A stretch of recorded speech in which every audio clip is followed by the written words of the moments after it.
I'm just a regular guy, nothing special about my looks or my life. One day, walking home from work, I heard people screaming. I looked up and saw something falling from a building, right toward a kid playing below. I didn't think twice. I jumped in to save the child. Something hit my head hard, and everything went black. When I woke up, I was in a strange room, just a rough bed and an old cabinet. Then memories that weren't mine flooded into my head. I had transmigrated into another person's body, and this guy was also named Sun Urgu. What are the odds? Turns out the original owner of this body was a total weakling. He killed himself just because a girl rejected him during a matchmaking meeting.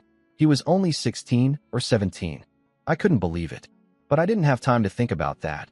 My stomach was growling like crazy. According to the memories, I'd landed in 1960s China, a time when people could barely get enough to eat.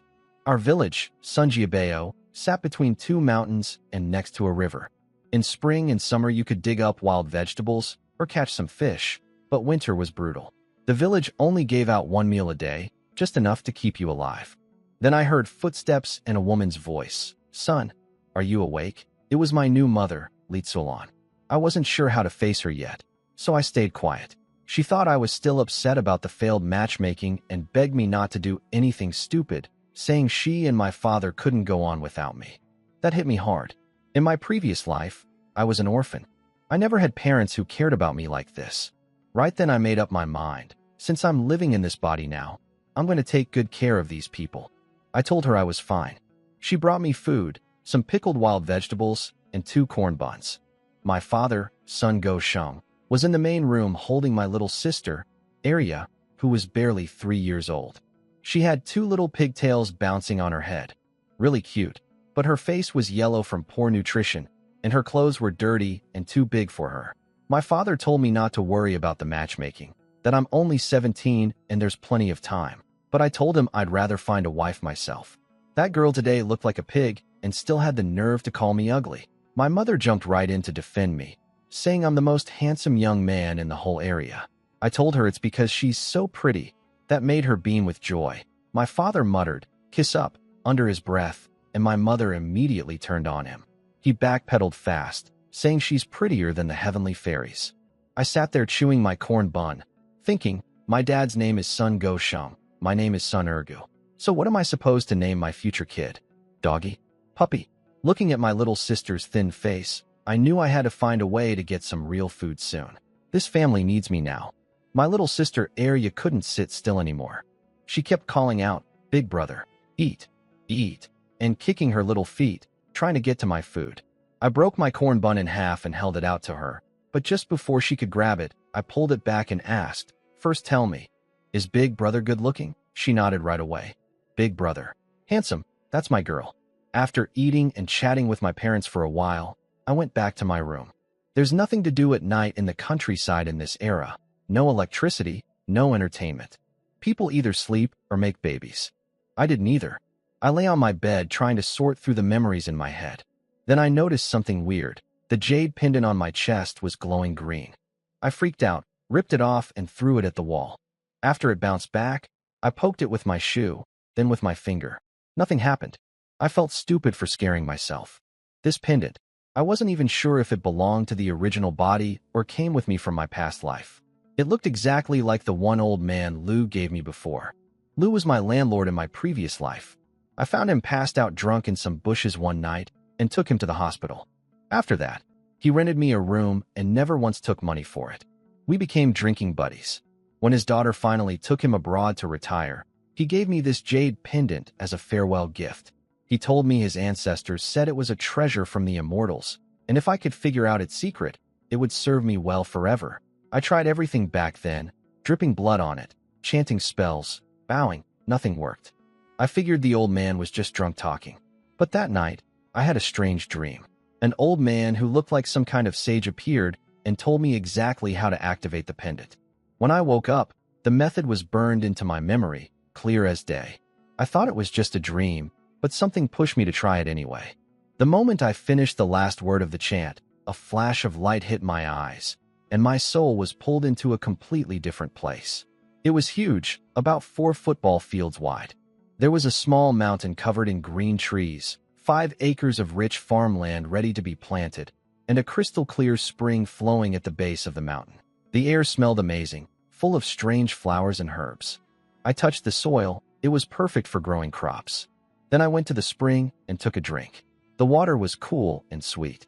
But right after swallowing it, the most intense hunger I've ever felt hit me like a truck. I felt like I could eat a whole cow. I snapped my soul back into my body and ran straight to the kitchen without even putting on my shoes. I grabbed a raw sweet potato and started devouring it like a wild animal. My mother just stood there staring at me, completely confused. After a long pause, she carefully said, "Son, the porridge is almost ready.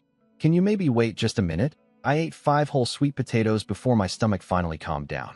Then I noticed my mother staring at me with a pained look. I suddenly realized, food is counted in this era. What I just ate probably meant someone else in the family would go hungry. "Mom, I'm sorry. I was just so hungry," I said, feeling guilty. But she just sighed and stroked my head, telling me not to hold back when I'm hungry. That made me feel even worse. I told her I had something to do outside and left the house. Once I was out, I patted my chest in relief. That spring water was terrifying. If I hadn't found food in the kitchen, I honestly felt like I could have tried eating myself. Walking down the village path, I decided to test the jade space.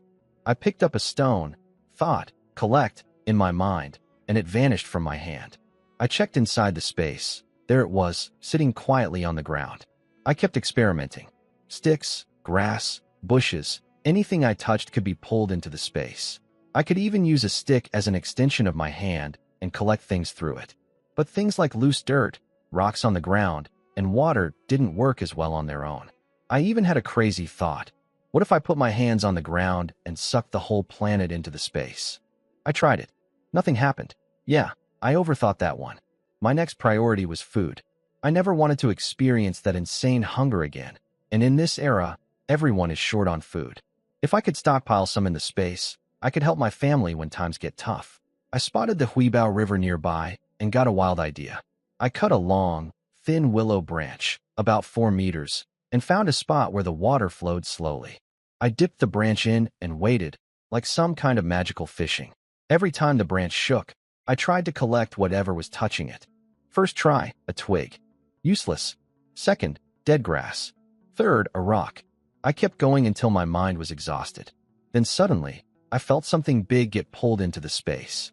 I checked. It was a grass carp, 5 or 6 pounds at least, flopping around inside the space. I almost jumped and screamed, but I caught myself. I'm at the age where I need to find a wife. Last thing I need is the village gossips calling me a lunatic. Then I wondered, can the space preserve things long-term? What if everything just rots in there? That would be a disaster. I thought, it would be great if time could stop inside. The second that thought crossed my mind, the fish froze mid-flop, completely still, like someone hit pause. I pulled the branch out of the water and sat there recovering. Using the space that much drained my mind badly. After about half an hour, my head cleared up enough to walk home. On the way, I ducked behind a haystack where nobody could see me and pulled the fish out of the space. The moment it hit the real world, it started flopping around like crazy, perfectly alive and fresh. So the space really does preserve things with time frozen. I collected the fish back in and headed home. When I got back, my mother was busy making cornflour pancakes. Not the usual thin porridge, but actual solid pancakes. She made them just for me because she was worried I was hungry. In this era, that's a big deal. There's no such thing as lunch in the countryside. Watching her fuss over the stove while my little sister stood on her tiptoes trying to peek into the pot, my eyes got wet without me even realizing it. In my past life, I was an orphan. Nobody ever cooked something special just for me. My mother turned around, saw my teary eyes, and immediately got protective. What happened? Did some woman call you pretty boy again? Tell me who. I'll go rip her mouth off. I wiped my face quick and said, "It's nothing, Mom. Just got some wind in my eyes." After eating, I went back outside. I had planned to keep that fish in the space for a few days to test the preservation, but I changed my mind. I kept thinking about how my mother's stomach was growling, but she told me she wasn't hungry, just so I could eat more. She was skipping meals to save food for me and my sister. That broke my heart. I walked around for a bit, then came home carrying the big fish. My mother was shocked. I told her I was walking by the river, and the fish just jumped onto the bank by itself. She believed me without question. In her mind, her son would never lie. I joked, Mom, let me go out again. Maybe I'll find more good stuff. She started cleaning the fish right away since the weather was getting warmer and she didn't want it to spoil. This time I headed for the mountains behind our village. Sunjiabeo is built against the mountains, and my family lives at the bottom near the river, so I had to walk through the whole village to reach the mountain path. It was early spring, so most adults were out in the fields turning the soil. Only the kids were hanging around the village. As I passed through, they all greeted me, second grandpa, and second uncle. That's right, my generation rank in the village is ridiculously high. Even some guys in their 30s and 40s have to call me uncle. After spending my whole past life being the low man on every totem pole, suddenly being everyone's elder felt pretty damn good. Talk about a promotion. Up on the mountain, patches of snow still crunched under my feet. I stayed away from the deep forest.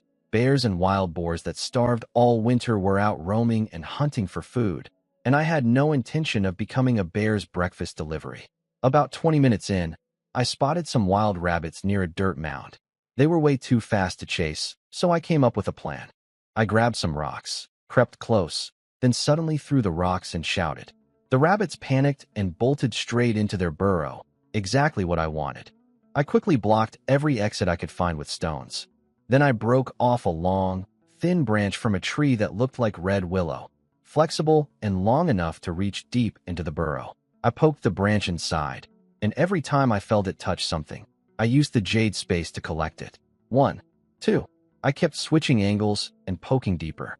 When I finally felt nothing moving inside, I stopped and checked the space. 6 rabbits were huddled in there, looking around in confusion. They were skinny, just skin and bones after winter. But 6 rabbits is still a solid haul. My mind immediately started racing through recipes. Rabbit stew, braised rabbit, spicy rabbit heads. My stomach started growling just from the thought. I cleared the stones from the burrow entrances before leaving. No point destroying their home.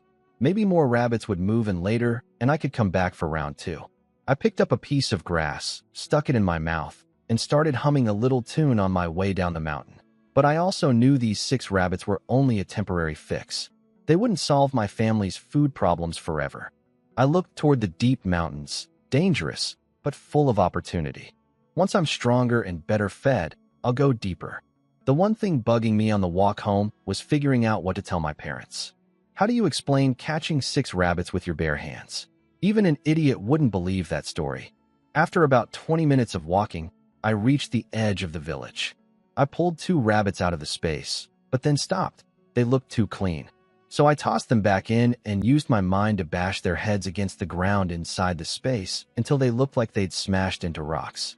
Much more believable. Then I headed home. It was getting late, and the villagers were finishing their work in the fields, heading home.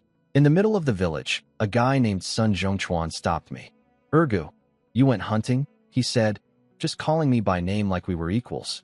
But by family seniority, this guy is supposed to call me uncle. He's over 30 and I'm 17, but rules are rules.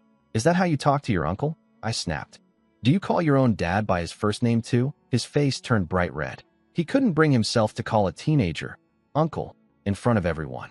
But I pushed harder, told him I'd go straight to his father and grandfather to report his disrespect. That did it. He caved immediately. "Uncle. Ergo uncle. Happy now? Good boy," I grinned. Getting a grown man to call me uncle. That was the best entertainment I'd had since arriving in this era. He asked how I caught the rabbits. I swung them around casually and said, "Catching 2 rabbits? That's nothing for your uncle here." He looked like he wanted to spit in my face. He walked away without another word. I called after him, offering to explain my technique, but he just walked faster. A few minutes later, an old man named Sun Eru stopped me. He called me little brother, which meant I outranked even him. He had a little kid with him, maybe 5 or 6 years old. He kicked the boy lightly and said, "This is your second grandpa. Say hello." The kid called out, "Second grandpa," without hesitation. I suddenly felt awkward.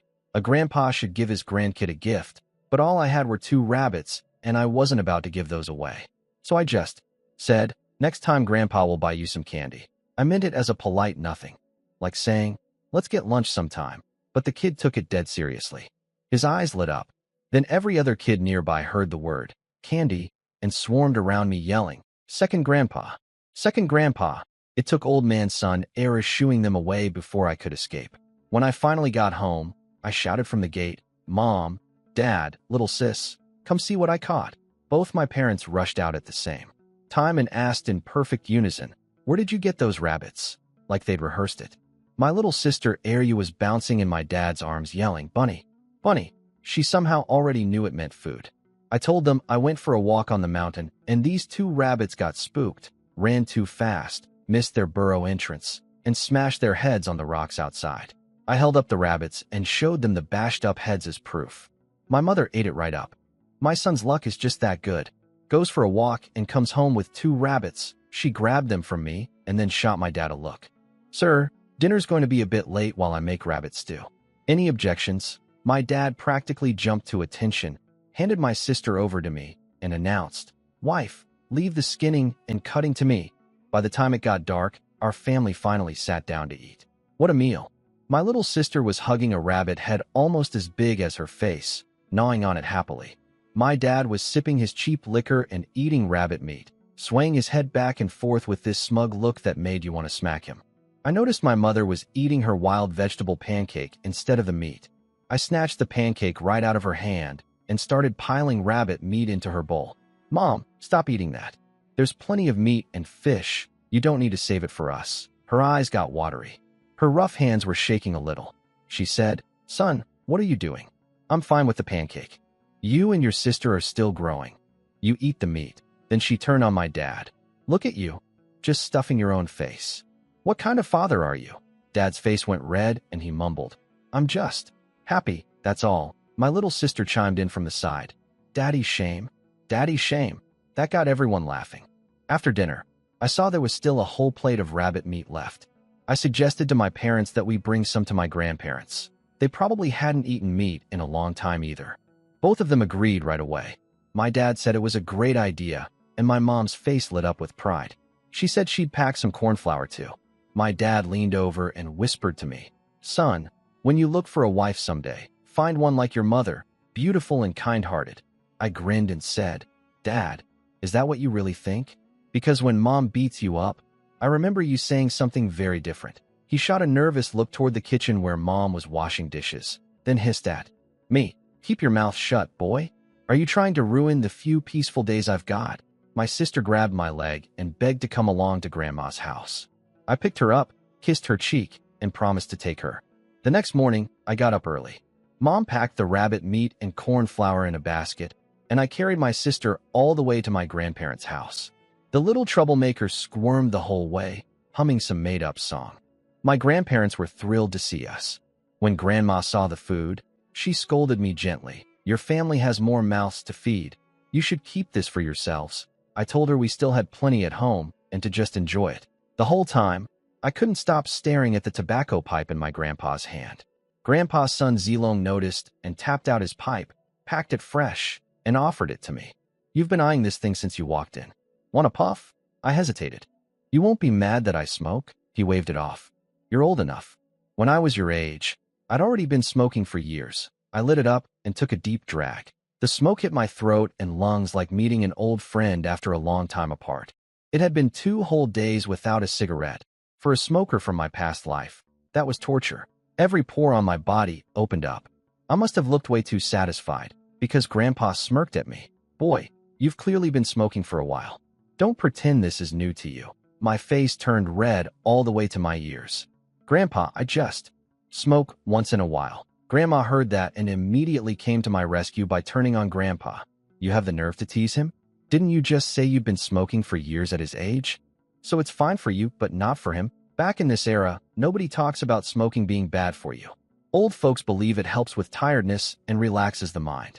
Grandpa got flustered after Grandma scolded him, and Grandma turned to me with a big smile. "Ignore your grandpa. If you like smoking, just take his pipe home with you." I looked at her and thought, it's really true what they say. The youngest son and the oldest grandson are Grandma's most precious treasures. My little sister saw me puffing away and ran to Grandma tugging her sleeve. "Grandma, I want some too." Grandma patted her head and said, "Silly girl, that's not food.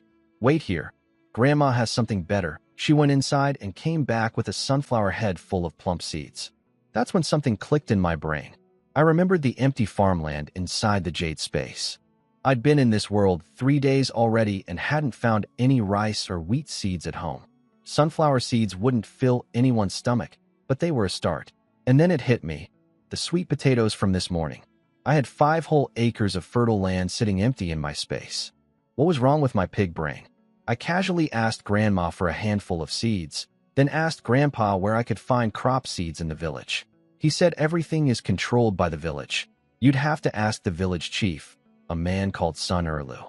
Grandpa told me to just go ask, and if Erlu gave me trouble, Grandpa would deal with him personally. While pretending to brush off my shirt, I secretly sent about a dozen sunflower seeds into the jade space.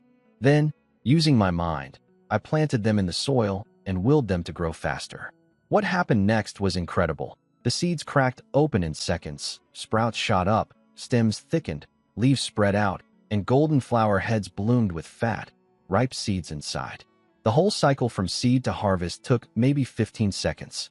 I could barely contain my excitement. This space was going to change everything for my family. Grandpa noticed my weird expression and asked if I was hiding something. I quickly said I was just happy about helping my friend get some seeds. I'd made up a story about a city friend who wanted to grow crops for fun. I asked Grandpa where the village stores its seeds. He pointed east toward the village office. I made a mental note and said goodbye, carrying my sister home. Back at the house, the first thing I did was grab some sweet potatoes from the kitchen, cut them into pieces, and planted them in the space. Whether they'd grow or not, I'd leave that to fate. For the village chief, I came up with a better excuse. I'd tell him my friend's family has an elder who researches crops and needs seed samples for study. That sounded reasonable enough, and the chief might even be supportive. That night after dinner, I lay in bed wide awake, too excited to sleep. So I put the space to work. I harvested all the sunflower seeds from the first batch and replanted every single one. 15 seconds later, another full harvest. I did the same acceleration on the sweet potato plot, and little vines started sprouting up. I wanted to push the sweet potatoes to full maturity too, but my mental energy was completely drained. Before I could even check the results, I passed out cold on the bed. I woke up late. The sun was already high. First thing I did was check the jade space.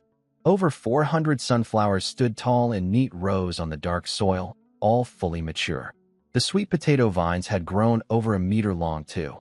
I pulled off a bunch of vines and replanted them in the empty spots. They'd produce more sweet potatoes soon. The sunflower seeds were beautiful, big, round, and shiny like black pearls. I grabbed some burlap sacks I'd found at home, sent them into the space, and used my mind to strip all the seeds off the flower heads and fill 2 sacks. I pulled them back out onto my bed and lifted them, at least 200 pounds. Not bad. I stored them back in the space and got dressed. Nobody was home. My parents were out working in the fields, and my sister went with my mom. This era runs on work points. No work, no food. I hadn't done any collective labor for days, which meant no lunch at the village canteen for me. After eating the breakfast Mom left me, I headed straight to the village chief's house. Son Erlu wasn't home, so I went to the village office instead. Found him there. I got right to the point. Brother Erlu, I need a few seeds of every type of grain you've got. His eyebrows shot up immediately. Seeds are precious right before spring planting. So I pulled out my story about a friend whose family elder works at some kind of National Grain Research Institute. I was going to make up a fake name, but Erlu actually knew the real one and said it himself, the National Grain and Material Reserve Research Institute. I just went along with it. Lucky break. He thought about it seriously, then grabbed his keys. The seed storage is next door. Take what you need, but only a few of each. I'll be watching. The storehouse smelled like grain. Bags of seeds lined the shelves. I carefully counted out 5 wheat seeds, a few corn kernels, 5 sorghum seeds, 5 rice grains, and small handfuls of pumpkin, soybean, and mung bean seeds, all into a little cloth bag. Then I asked if there were any vegetable or fruit seeds. He gave me a look like I was stupid. Every inch of land goes to grain these days. Nobody has room for vegetables and fruits. That stuff is only for the higher-ups. But then he suddenly slapped his forehead. Wait, you reminded me of something. He rushed to a shelf in the corner and pulled out some newspaper wrapped around a handful of seeds. I think these are tomato and cucumber seeds. No idea if they're still good. Take them for your friend. Cucumber is my absolute favorite. I thanked him like crazy and practically ran home. The moment I got back, I sent my mind into the space and planted everything. I watered the cucumber and tomato seeds with the spirit spring. Then I accelerated the whole field. In about 15 seconds, wheat sprouted and formed grain heads. Corn grew thick stalks with fat cobs. Sorghum stood tall. Rice drooped heavy with grain. And cucumbers, tomatoes, and pumpkins flowered and fruited. 20 seconds, and everything was fully ripe. I harvested it all with my mind, then immediately replanted every seed from the harvest and hit accelerate again. But just as the second batch, about 2 acres worth, was almost mature, my mental energy hit a wall. My head felt like someone smashed it with a hammer. The pain was blinding. Everything in my vision started warping and blurring. I couldn't hold on anymore. My legs gave out, and I collapsed. I tried to stay awake, but my mind was swallowed by darkness. I hit the ground hard and blacked out. The crops in the space froze right where they were, waiting for me to come back. When I woke up, it was already noon. I immediately checked the space, and what I saw made my heart explode with joy. Golden wheat swaying in the breeze, fat corn cobs with perfect kernels, deep red sorghum standing tall, heavy rice stalks bending under the weight of grain, bright green cucumbers, round red tomatoes, and huge yellow pumpkins. Everything had fully ripened while I was out. I harvested it all with a single thought, then replanted the 5 acres with new seeds right away. The rest I kept as food for the family. I even used my mind to shell the wheat and corn and grind them into flour. When I pulled everything out of the space, I had 20 pounds of wheat flour, 20 pounds of rice, 50 pounds of pure corn flour, 2 big pumpkins, weighing over 20 pounds each, and more than 10 cucumbers and tomatoes. The corn flour had 0 filler, no ground-up cobs mixed in like the village stuff. Pure golden corn. Now I needed a story to explain where all this came from. So I made a quick trip into the city just to have an alibi. By the time I got home, it was getting late. I went straight to the kitchen, steamed a pot of rice, sliced up 2 tomatoes, and grabbed 3 eggs from the cabinet. Then I put 1 egg back. Not because I was stingy, but because eggs are basically currency in this era. People trade them at the supply store for salt, matches, and lamp oil. Nobody eats eggs unless someone just had a baby. 20 minutes later, I had a big pot of steamed rice and a bowl of tomato scrambled eggs on the table. Perfect timing. My parents walked in with my sister right as I finished. My little sister started sniffing the air like a puppy, her tiny nose twitching. Adorable. But my mother's face went pale. "Son, where did you get all this?" My father's voice turned stern. "Ergu, you'd better not be stealing. We may be poor, but we keep our dignity." I quickly explained. I helped a friend's elder get grain seeds from the village chief, and this friend's relative works at the National Grain Research Institute. They were grateful and sent all this food as a thank you. I pointed to the bags piled on the bed. My parents walked over and opened them one by one: flour, rice, cornmeal, 2 giant pumpkins, cucumbers, tomatoes. Their mouths hung open. In this era, this much food was unimaginable. My father's voice was shaking. "Is this real? Even if they wanted to thank you, why would anyone send this much food? Are they fools?" I told him city people are generous and the seeds might really help their research. Then I quickly changed the subject. I said we should share some with my grandparents since they're old and deserve good food, and also give some to the village chief since he helped me get the seeds in the first place. My mother's face softened with pride. "You're right, son. We can't forget to be grateful." My father nodded too, though he added, "Just be more careful from now on. We don't want to owe people too much." My little sister didn't understand any of the conversation. She just stared at the food on the table with big, hungry eyes. Mom laughed and said, "All right, enough talking. Let's eat before it gets cold." We sat down together and ate. Watching my family enjoy a real meal, I felt a warmth in my chest I'd never known in my previous life. After dinner, I planned out how to split the food. 3 pounds of flour, 3 pounds of rice, 10 pounds of cornmeal, a big pumpkin, and some cucumbers and tomatoes for my grandparents. For the village chief, 1 pound of flour, 1 pound of rice, and 10 pounds of cornmeal. My parents agreed with the plan. Early the next morning, I loaded up a big basket and headed to my grandparents' place, taking back roads to avoid people. In this era, you can't imagine what starving people might do if they see you carrying that much food. My grandparents got emotional when they saw everything and tried to make me take it back, saying they didn't need it. I had to explain several times that our family had plenty before they finally accepted. Then I dropped off the village chief's share. He laughed, and said, "Guess being a good person really does pay off." I told him he absolutely deserved it. After that, I headed for the mountains again. Yesterday, I went too late and only got a few rabbits. Today, I had my mother's pancakes packed in my basket, and I was ready to spend the whole day hunting. About an hour into the mountain, I found way more animal tracks than near the village. I spotted some wild pigeons sitting in a tree. I crept up, placed my hands on the trunk, and used the space to suck them right in. Got them. Then I caught a few small birds the same way. I pushed deeper into the forest. That's when I heard it. A familiar grunting sound. Sounded almost exactly like pigs. Wild boars. I had no weapons, no way to fight them head on. So I quietly backed off and started collecting vines from the forest. My plan was simple. I'm a brain guy, not a muscle guy.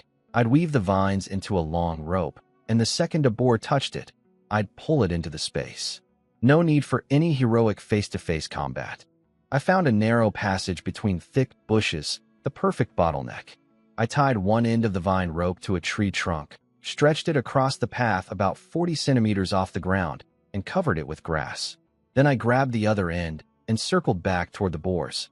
I crept close and threw a rock into the bushes near them.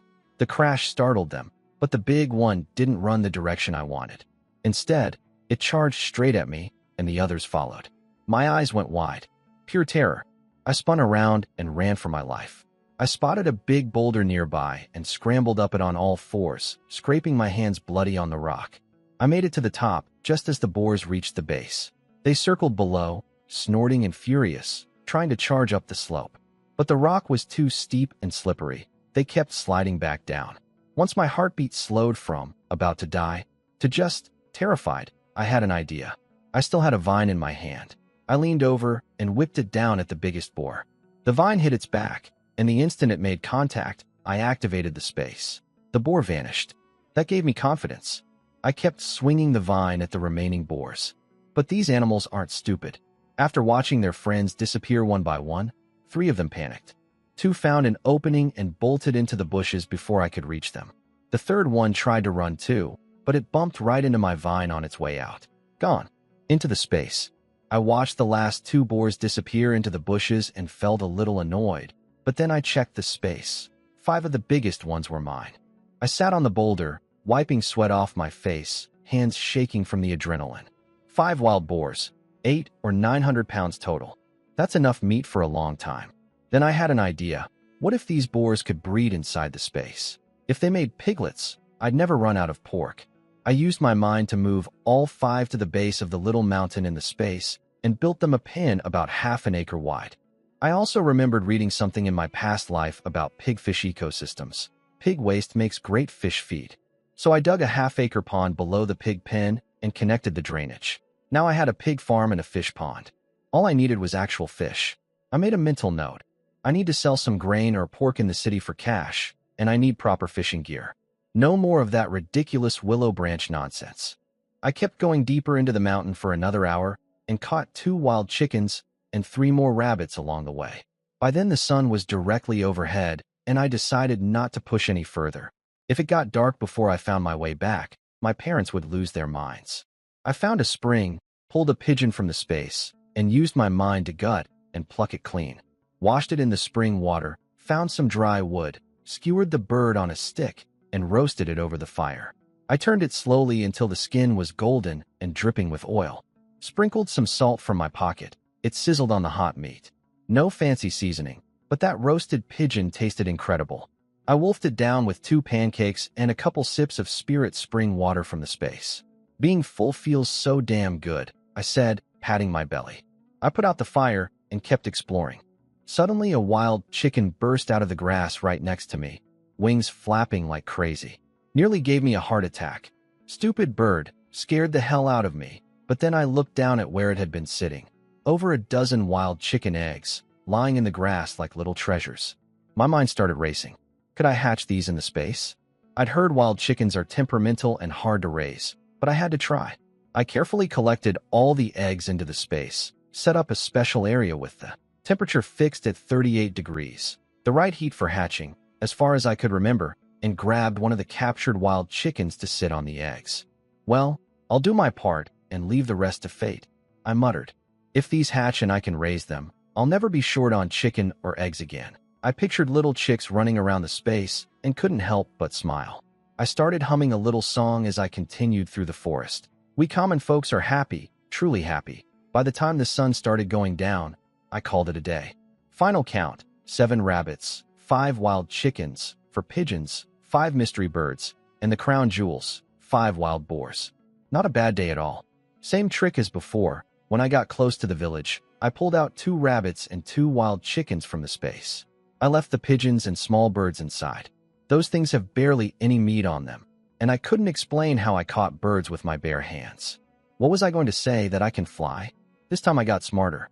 I stuffed everything into a burlap sack so nobody could see what was inside. If anyone asked, I'd say it was wild vegetables from the mountain.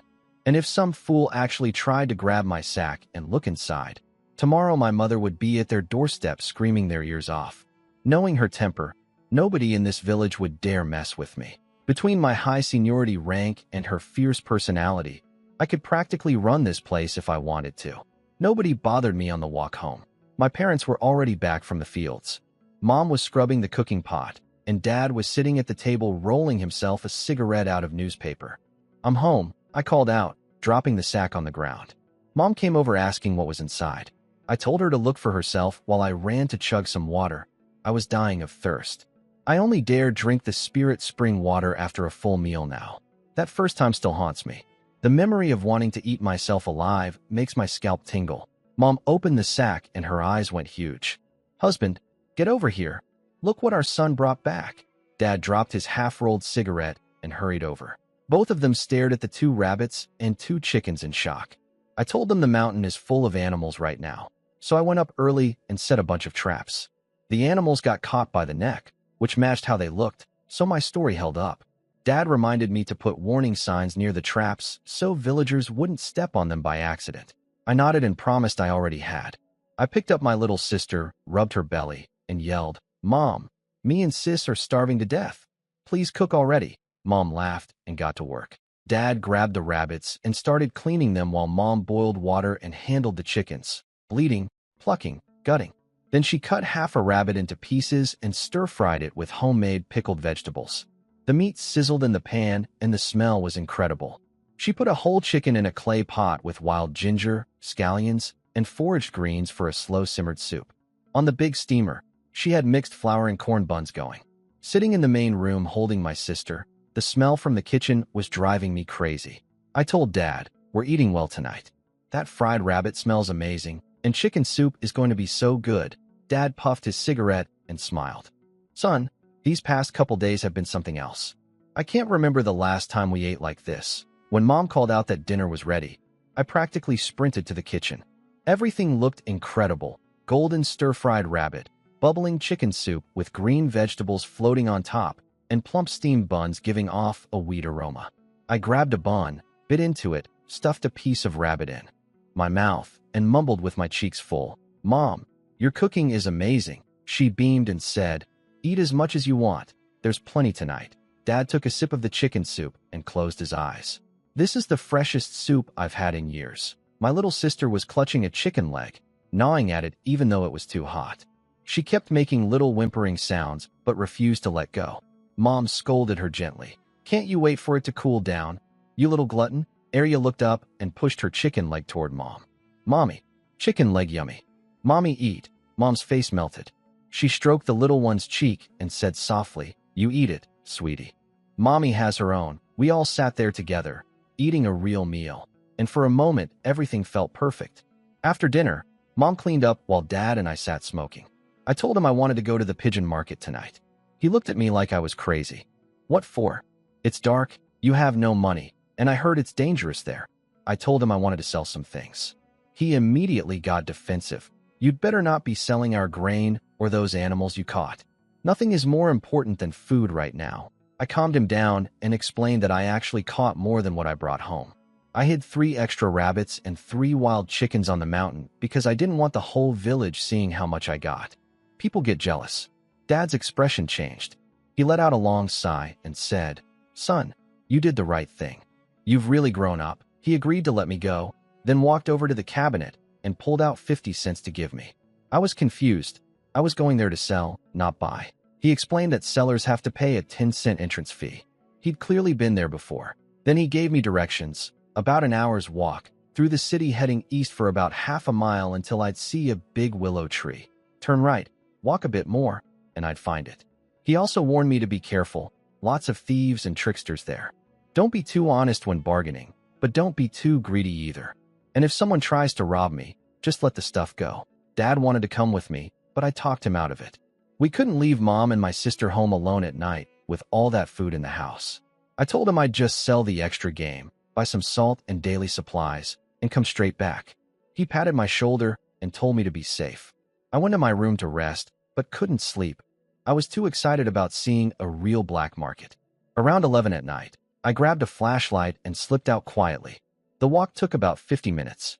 I found the big willow tree Dad described, turned right, and soon spotted a narrow alley with flashlight beams flickering inside.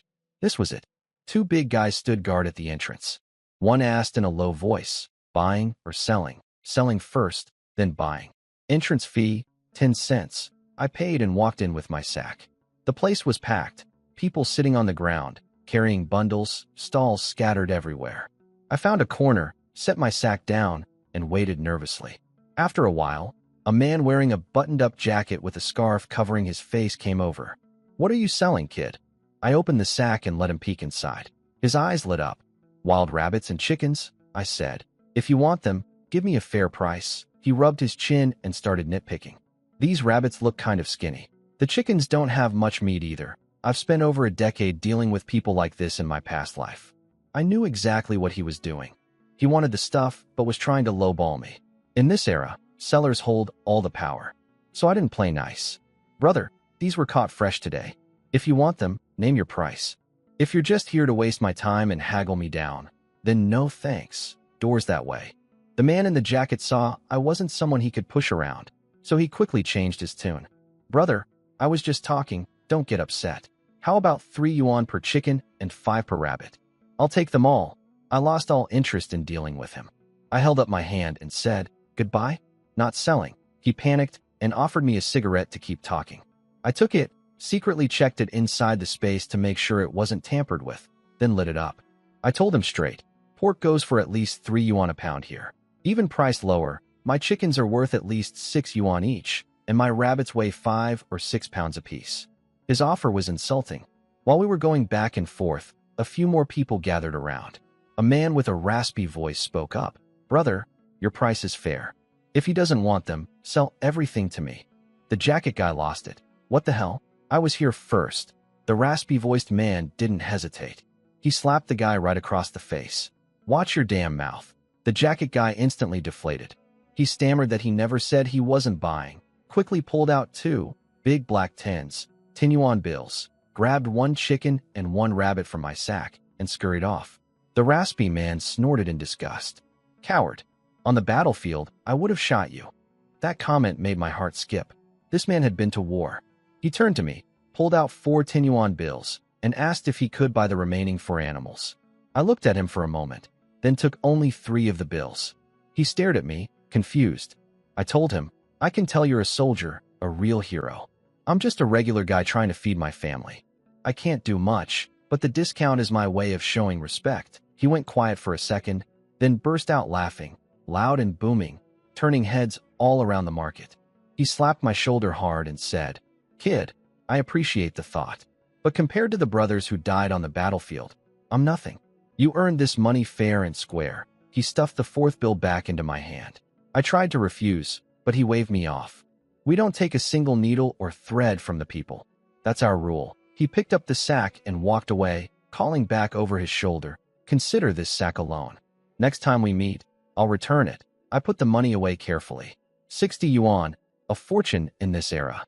To put it in perspective, a schoolteacher's monthly salary of 27 yuan can feed a family of 6.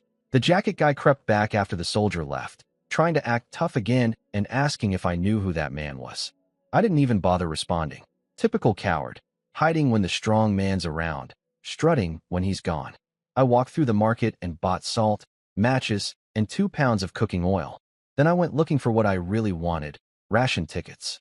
I found a ticket dealer named Lu Isho and asked about prices for tobacco tickets, liquor tickets, sugar tickets, cloth tickets, and shoe tickets. He looked surprised that I wanted so many different kinds and asked if I could actually afford them. He handed me a cigarette, which I checked inside the space before smoking. Old habits now. Can't be too careful when you're walking around with 60 yuan in your pocket. Lu Isho perked right up when he heard I was serious about buying.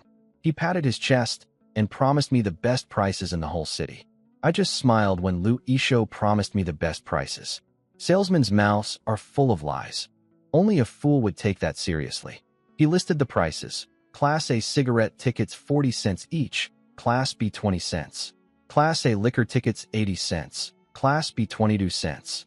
Cloth tickets 1 yuan 80 per unit. Sugar tickets 80 cents per pound. Shoe tickets 12 cents each. I winced internally. These tickets weren't cheap at all. He looked at me eagerly, probably hoping I'd say, "Give me everything you've got." Instead I said, "I don't have money." His jaw dropped. "What?" I said, "I don't have money." He started getting angry, thinking I was messing with him. But before he could finish his threat, I cut in. "Can I trade grain instead?" He froze again. "Did I hear you right? You want to trade grain?" "That's exactly what I said. Any kind of grain work for you." His head started bobbing like a chicken pecking corn. "Yes, any grain. Anything edible. I'll give you the highest price in the whole city." I couldn't help myself. "So when I'm buying tickets, you give the lowest price, and when I'm paying with grain, you give the highest?" "Brother, you're not running a business. You're running a charity." His face went red. Fair enough. Those were just his standard sales lines that nobody usually calls him on. He counted up his inventory. 10 Class A cigarette tickets, 20 Class B, 15 Class A liquor tickets, 20 Class B, 12 pounds of sugar tickets, about 10 meters of cloth tickets, and 10 shoe tickets. Grand total, 46 yuan. Then he asked what kind of grain I was offering. I said, pumpkins and sweet potatoes. Half the excitement drained from his face. He was hoping for rice or wheat. But food is food in these times, so he nodded and quoted me. 50 cents per pound for pumpkin, 12 cents per pound for sweet potato. I did the math. My pumpkins weigh 20 to 30 pounds each. 3 or 4 would cover a big chunk. I need close to 400 pounds of sweet potatoes for the rest. But these tickets were worth it, especially the cigarette ones. A man needs his smokes. I agreed to give him 3 big pumpkins plus some sweet potatoes, with any extra value going toward more tickets. Then I walked out to find a private spot to pull the goods from the space. Came back 30 minutes later with empty hands. Lu Isho ran up to me panicking. "Where's the food?" I shrugged innocently. 4 pumpkins weigh 100 pounds.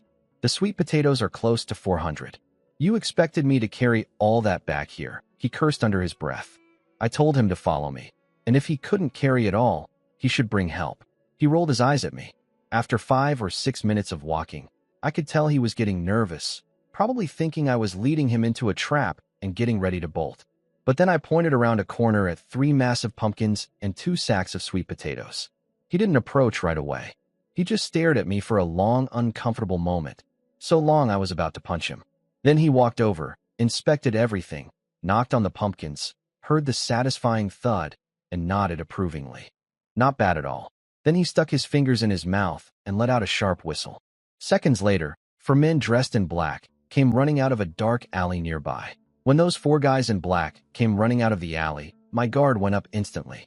I jumped in front of Lu Isho and started yelling into the darkness. "Second uncle, third uncle, fourth uncle, fifth uncle, don't shoot. They're just here for the grain. Keep your fingers off the triggers." Lu Isho and his guys froze in terror. Lu ducked behind my back, voice trembling. "Brother, this is a fair deal. You're not trying to rob us, are you?" I kept shouting warnings to my imaginary army of uncles hiding in the shadows. After a long silence with no response from anywhere, Lu nervously asked, They heard us, right?" I shoved him away and yelled at him for scaring me with those guys popping out of nowhere. He apologized frantically, explaining they were just there to carry the goods. I moved the pumpkins and sweet potatoes over and told him to take his stuff and get lost. After his men hauled everything away, Lu calmed down and pulled out his bag. We still had about 2 yuan of difference to settle, so I picked out 6 tea mug tickets, 2 toothpaste tickets, and 8 toothbrush tickets. He waved off the small difference and said he valued our friendship more than the change. We shook hands and agreed to do business again. As I walked away, I drew 2 circles above my head with my hand, a signal to my non-existent uncles. Behind me, Lou was wiping cold sweat off his forehead, muttering about how lucky he was that I played fair. The whole walk home, I couldn't stop grinning. Money earned, tickets secured, and I'd scared a black market dealer half to death with uncles that don't exist. When I snuck through the front door, I heard a single cough from the main room. Dad, waiting up for me. I coughed back once. No reply. Everything was understood without a word. My heart felt warm. Next morning, I showed Dad the salt, matches, and other supplies, and told him I'd made 60 yuan. He didn't even look twice at the money, just told me to keep it. He and Mom don't need cash in the countryside. I told him I'd bought shoe tickets and wanted to take everyone into the city for new shoes. He refused for himself and Mom, saying their shoes would just get ruined in the fields anyway. But he told me to buy my sister's shoes 2 or 3 sizes too big so she could wear them next year too. Mom came in with breakfast and said the same thing. Don't worry about us. Buy whatever you think you need. After they left for collective work at the village office, I picked up my little sister and headed for the city. Today's mission: shopping. Shoes for the family, cigarettes for me, candy for my sister, and a couple bottles of liquor for Dad. The little one was bouncing with excitement. She started out riding in my arms, but as we got closer to the city, she insisted on walking. After that, she was a free spirit, chasing butterflies, squatting to stare at flower buds, running in circles. A 30-minute walk turned into almost an hour. We finally arrived at our destination, the Zibiaman supply store. At the supply store, the clerks barely glanced at us when we walked in. I went straight to the shoe section and found my sister a pair of red cloth shoes with a cute tiger face on them. They were 2 finger widths too big, perfect for growing into next year. I grabbed a pair each for my parents and picked out new ones for myself too. The Spirit Spring water had been making me grow taller, and my current shoes were getting tight. As I was about to try mine on, some guy behind me yelled, "Hey kid, don't try them on if you're not buying. You'll get them dirty." I turned around. Decent-looking guy, late 20s. I told him I was definitely buying, but just needed to check the size. He handed me a newspaper to put on the floor under the shoes. Fair enough. Then I went back to the counter and placed my real order: 2 cans of malted milk powder, 1 pack of Zhonghua cigarettes, 1 carton of Dakiaman cigarettes, 1 bottle of Maodai.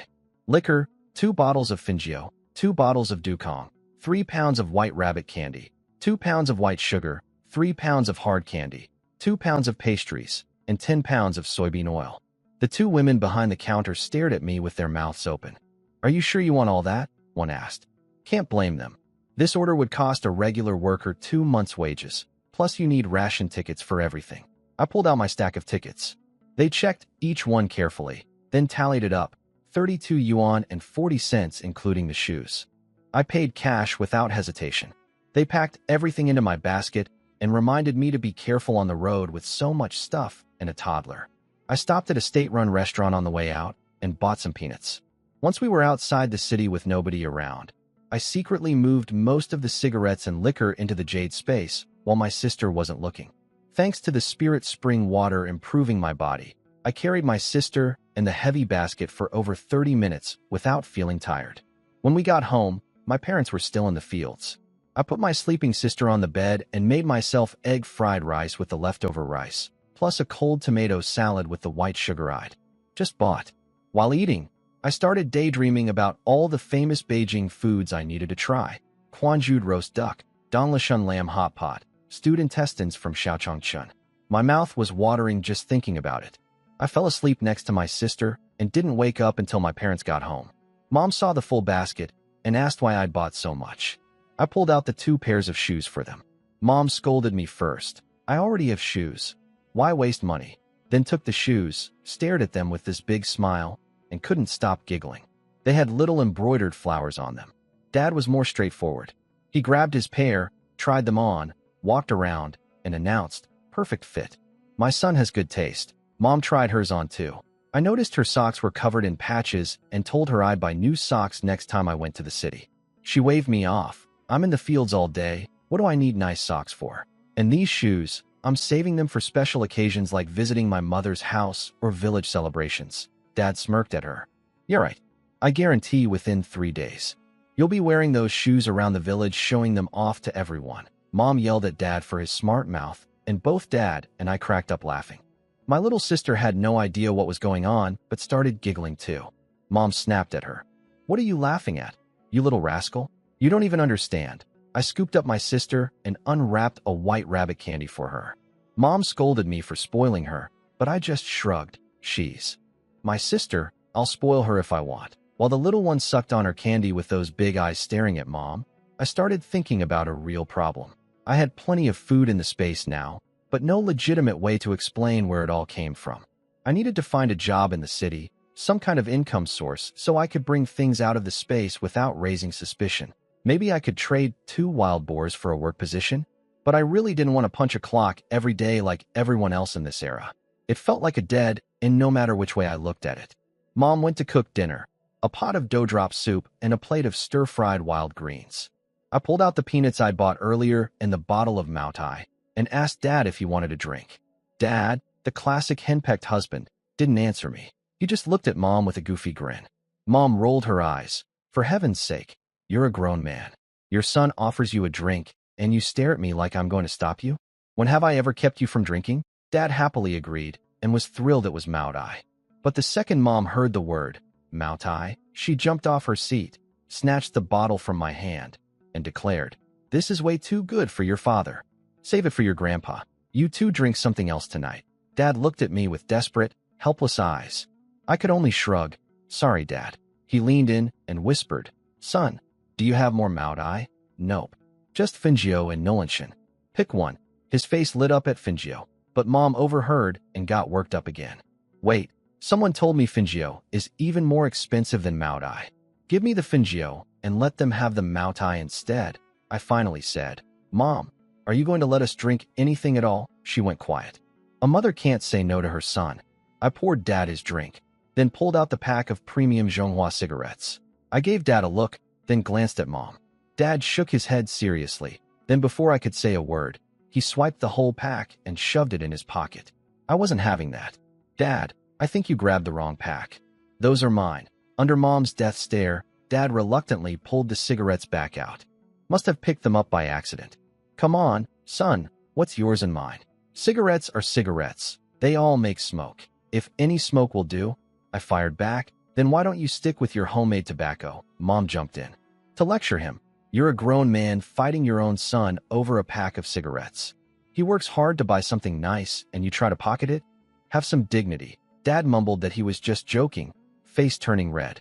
I looked at Mom and gave her a thumbs up. "Mom, your discipline game is strong." She glared at me. "You two are unbelievable. The father acts like a child, and the son eggs him on." I give up. Dad and I looked at each other and burst out laughing at the same time. Dad put his arm on my shoulder.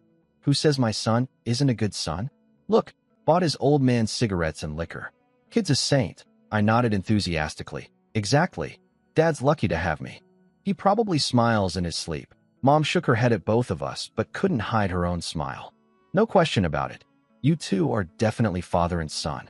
Shameless runs in the blood." The next morning I woke up to an empty house. My parents took my sister to the fields so she wouldn't disturb my sleep. After breakfast, I decided to head into the city just to look around. Half an hour of walking later, my legs were killing me. First thing I'm buying when I have enough money is a bicycle. Even a used one. I stumbled onto a bus stop and somehow ended up boarding a bus without really thinking about it. The ticket lady looked at me and asked where I was going. I told her honestly. First time in the city, no idea, just exploring. She suggested Beihai Park, said it was a few stops away and popular with visitors. I thanked her, paid 2 cents for the ticket, and she seemed delighted every time I called her sister. At the park entrance, I spotted a state-run shoe repair stand. I asked the old man if he'd sell me some of his thread. He looked at my brand new shoes and said, "Your shoes aren't broken. What do you need thread for?" I explained louder that I just wanted to buy the thread, not get shoes fixed. He grumbled about me yelling, charged me 20 cents, measured out about 7 arm lengths, snipped it off, and told me to get lost. Now I had fishing line, but no hook. I stood there thinking, and the old man looked up again. "Why are you still here?" "No refunds." I offered him a Dakiaman cigarette and asked if he had anything I could bend into a fish hook. He softened up, lit the cigarette, and told me there was a state-run shop just inside the park that sold hooks of all sizes. He also looked me up and down and shook his head. You say you're going fishing, but you brought nothing with you. Save your money and go home. Kid, I thanked him and went inside. Found the little shop, bought several hooks in different sizes. The woman selling them said she'd worked there over 2 years and never seen anyone buy that many hooks at once. Are you sure you know how to fish? I didn't bother explaining. At the lake, I dug up some earthworms under a tree, hooked one on, tied a small twig to the line as a float, and cast it in. The setup looked ridiculous, I'll admit. Immediately, some loud laughter exploded behind me. I turned around. A guy in his mid-40s wearing a buttoned jacket, balding, big belly, pointing at me and cracking up. I snapped at him. You got a problem? He squatted down next to me, still grinning. Kid, you think you can catch fish with a twig for a float and a worm on a hook? If you pull anything out of this lake, then every fisherman in Beihai Park would never go home empty-handed. None of your business. Go be cool somewhere else. He nearly choked on that. Then he declared, fine. I'm not going anywhere today. I'll sit right here and watch. If you actually catch a fish, I'll personally apologize. Who needs your apology? I turned back to my floating twig. A crowd of onlookers had already gathered, and someone chimed in helpfully. Young man, there's no way you're catching anything like that. Just go home and stop wasting your time. I ignored everyone and kept my eyes locked on the twig floating in the water. The bald guy in the jacket kept running his mouth to the crowd. Look at this kid. One line, one hook, no weight. And that hook is the size of a baby's fist. What fish in this lake could even swallow that thing? People were laughing and making fun of me. But then I noticed something. 2 fancy pins clipped to the guy's chest pocket.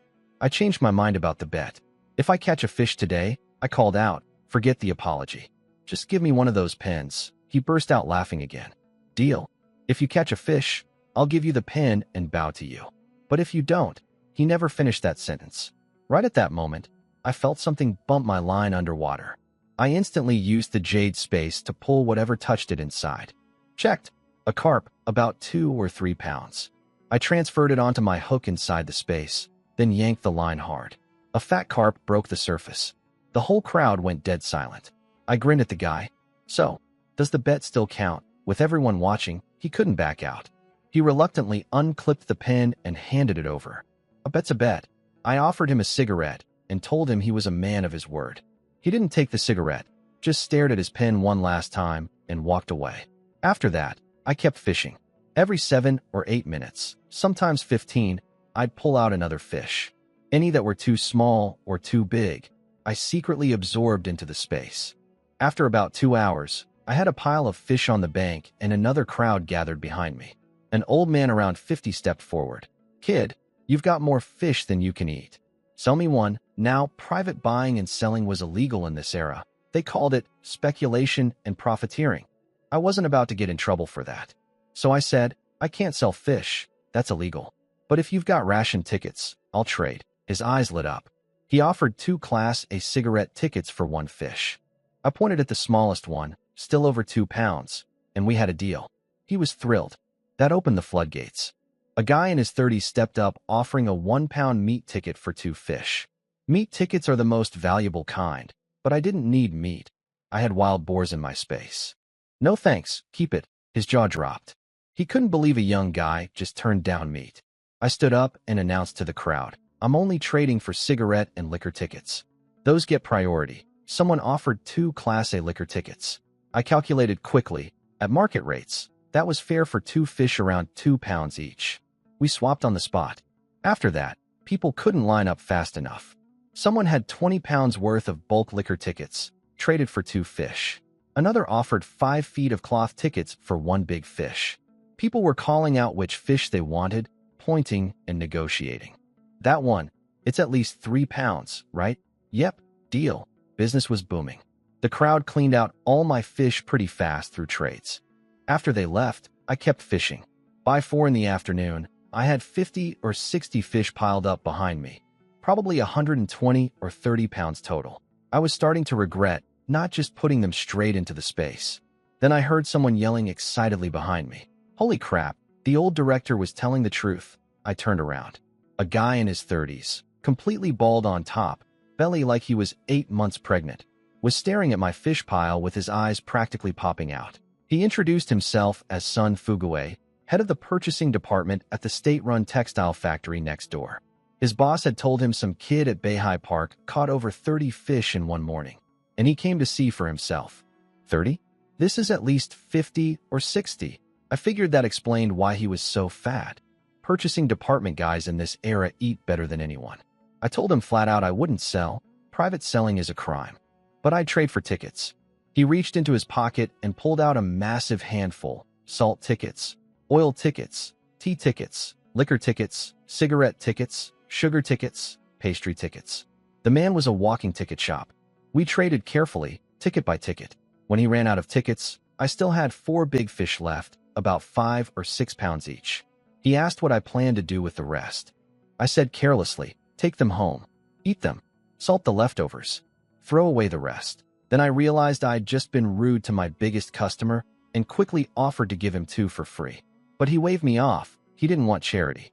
He wanted to buy them. When I hesitated about the legality, he explained something I hadn't thought of. His textile factory is a state enterprise with authorized purchasing rights.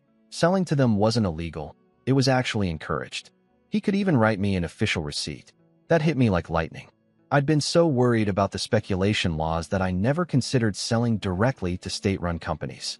He quoted me the official price of 4 cents a pound, then glanced around, lowered his voice, and said the black market price was about 1 yuan per pound. My remaining fish weighed around 20 or 30 pounds total. He pulled out 3 10-yuan bills and said, let's just call it 30 deal. What could I say? I took the money. After his people hauled the fish away, he told me to come find him at the textile factory anytime I had fish or game to sell. Just give his name at the gate. He asked for my name. When I said, Sun Ergu, he grinned. Hey, we share the same surname. You'd better think of me first from now on. Then he threw his arm around my shoulder like we were old buddies.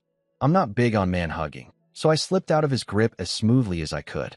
After he left, I kept fishing, but this time I didn't pull a single one to shore. Every fish that touched my line went straight into the space. I had plenty of room in there. Around sunset, I packed up, caught the bus back, and stopped at the supply store. I pulled out all the tickets I'd traded for that day and ordered a carton of Dakium and cigarettes, 1 bottle of Maotai, 2 Fingio, 2 Dukong, and 10 pounds of bulk liquor. The clerk recognized me from yesterday. Didn't you just buy all this stuff? Already finished, I lied without blinking. Oh, I'm just the delivery guy. I sell what the village catches and buy what everyone needs. The supply store clerk got curious and asked what my village usually sells. I told her, fish, wild boar, rabbits, chickens, that kind of thing. Her eyes went wide and she asked if I could sell some to the supply store next time. I hesitated about the legality, but she explained that her store also has authorized purchasing rights, same as the textile factory. She also pointed out that even the speculation enforcement officers give everyone advance warning before raids. Nobody actually wants to push starving people over the edge. That made me think of the old saying, don't put all your eggs in one basket. Having multiple buyers was smart. I told her I'd bring stuff by whenever the village caught something. She was thrilled. On the way home, I ducked into a grove of trees to store my basket in the space. I'd figured something out. In an era where people can barely eat, meat is king. Over the next 5 days, I hunted in the mountains and fished in the river nonstop. Never went to the city once. By the end, my space held 200 or 300 fish weighing 600 or 700 pounds total, 32 wild boars, and over 100 rabbits and chickens combined. That's not counting what I brought home for the family each day.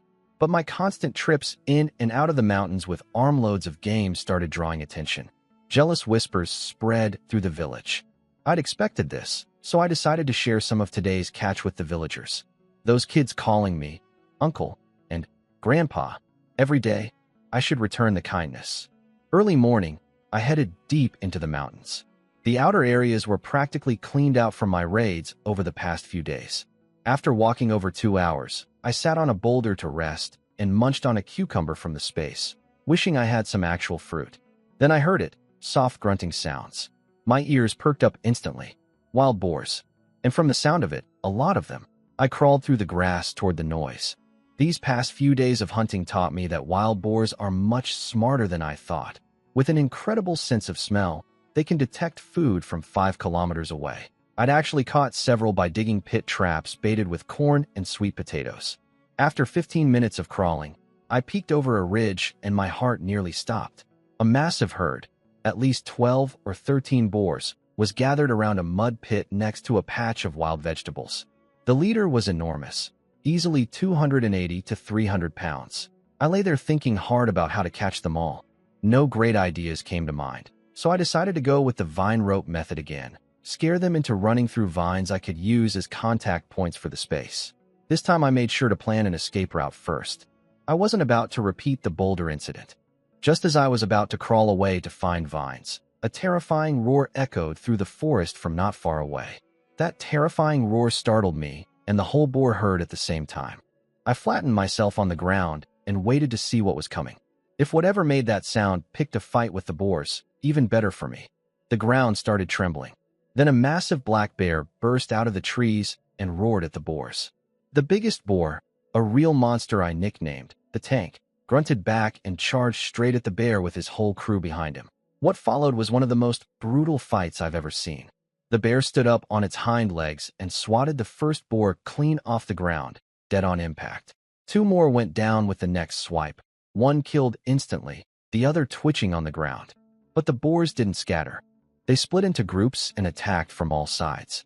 The bear kept swinging, taking down boar after boar, but fighting this many was draining its energy fast. Its movement slowed. Its breathing got heavy. The Tank saw its chance and led the strongest remaining boars in one final charge. The bear managed to injure 3 more, but it was running on empty. The Tank drove its tusks into the bear's hind leg. Blood everywhere. The bear crashed to the ground. But as the Tank moved in for the kill, the bear's last swipe smashed right into its tusks. The Tank collapsed too. The 3 surviving small boars bolted into the trees, terrified. I lay there watching with my eyes glowing. When the clam and the crane fight, the fisherman wins. I grabbed a vine, scrambled to my feet, and ran toward the battlefield. The bear and the Tank were both alive, but completely spent, too exhausted to stand. I touched them with the vine and sucked them both into the space. Then I collected all the injured boars and finally the dead ones. 3 little ones escaped, but they were barely any meat, no loss. I checked the space and grinned. What a haul. 2 hours later, I reached the lower mountain near the village. I pulled out 2 dead boars from the space, about 120 or 30 pounds each, both killed by the bear's paw. The wounds were still bleeding, which was perfect for my story. I ran down to the village. Since it was spring planting season, only kids and old folks were around. I waved over 3 boys around 7 or 8 years old. Listen up, grandsons. Your grandpa just found 2 huge dead wild boars on the mountain. Run and find your village chief grandpa. Tell him to send men to carry them down. Got it. The kids exploded with questions all at once. Is it real? Do we get to eat boar meat tonight? If we deliver the message, can we get extra? I gave each of them a knock on the head. Less talking, more running. When I saw their little faces crumple, I pulled out 3 white rabbit candies. 1 each. But you can only eat it after you found the village chief. Understood. The tears vanished instantly. Yes. Yes. Understood. They snatched the candies and took off running like their lives depended on it. I finally sat down to rest. I wasn't trying to be mean to the kids. I was worried. These boars were still dripping blood, and there are wolf packs in these mountains. The last thing I wanted was for wolves to smell the blood and steal the meat before the villagers could carry it home. About 15 minutes later, village chief's son Erlu came running up the hill with a dozen men. Is it true? You really found 2 wild boars? I put on my exhausted act and told them the story. I saw a bear fighting a boar herd. The bear killed several, then left without eating them all. I just dragged 2 dead ones back. Everyone's faces lit up with excitement. Erlu wanted me to lead them up, but I waved him off, saying I was too tired to walk anymore. I told them to follow the path for 20 minutes. The boars were right by the road, impossible to miss. He sent 2 guys back to the village office to grab guns in case of wolves, then led the rest up the mountain. As the men passed me, they all gave me thumbs up. Uncle Ergu, you're a legend. Second grandpa, amazing. I told them to quit sucking up and hurry before wolves found the meat. Once everyone was gone, I stood up, brushed off my pants, and muttered to myself, being a good person is exhausting. I give away the meat, do all the work, and have to put on a show. Being the village elder is not easy. Back home, Mom rushed over to check me for injuries. I did a little spin to show her I was fine.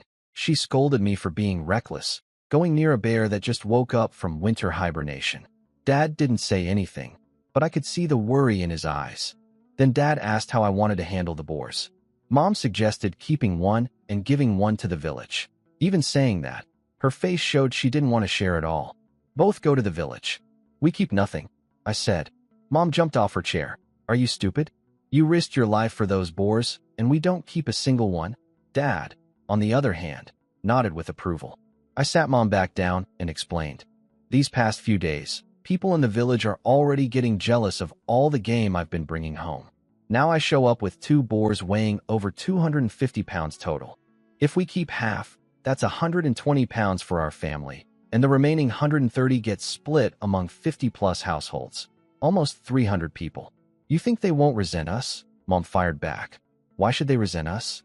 My son risked his life for this meat. They should be grateful they're getting anything. I tried the philosophical approach. There's an old saying, people don't mind being poor, but they can't stand things being unfair. Mom wasn't having it. I don't care about your fancy sayings. If anyone complains about my son, I'll rip their mouth off. Then Dad stepped in with a loud shout that made me jump. Enough with the big speeches, son. Your mother's a stubborn woman. Mom whipped around on him. What did you just call me? Did you say I'm short-sighted? Am I wrong? Didn't my son bring this meat back? Dad softened his voice.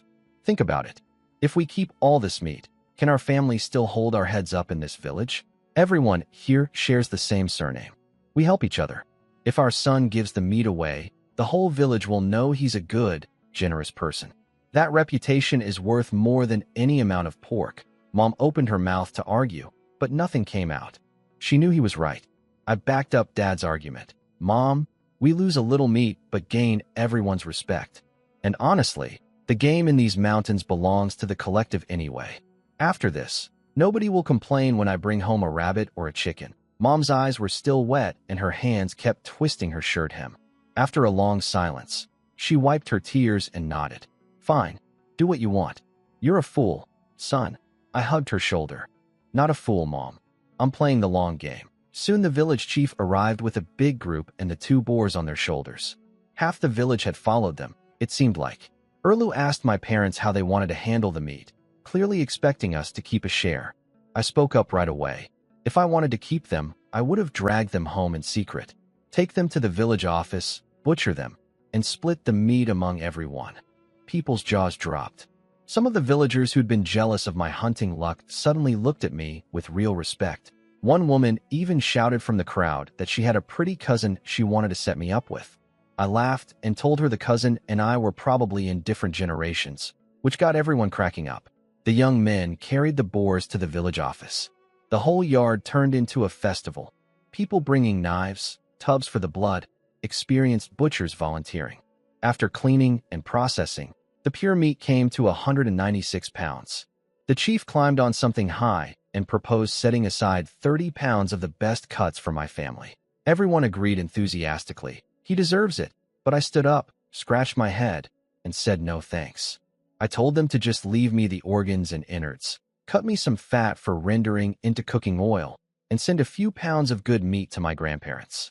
That was enough. My mother nearly exploded. She wanted to scream that I was throwing away 30 pounds of premium pork. But with everyone watching and the good reputation I'd just built, she bit her tongue and stood there fuming silently. The villagers were stunned. The chief tried to insist, but I waved him off. This meat came from luck, not skill. Consider it my gift to the village. The innards are more than enough for me. An elder in the crowd spoke up. Ergu, you're a truly kind young man. This village is lucky to have someone like you. Everyone nodded.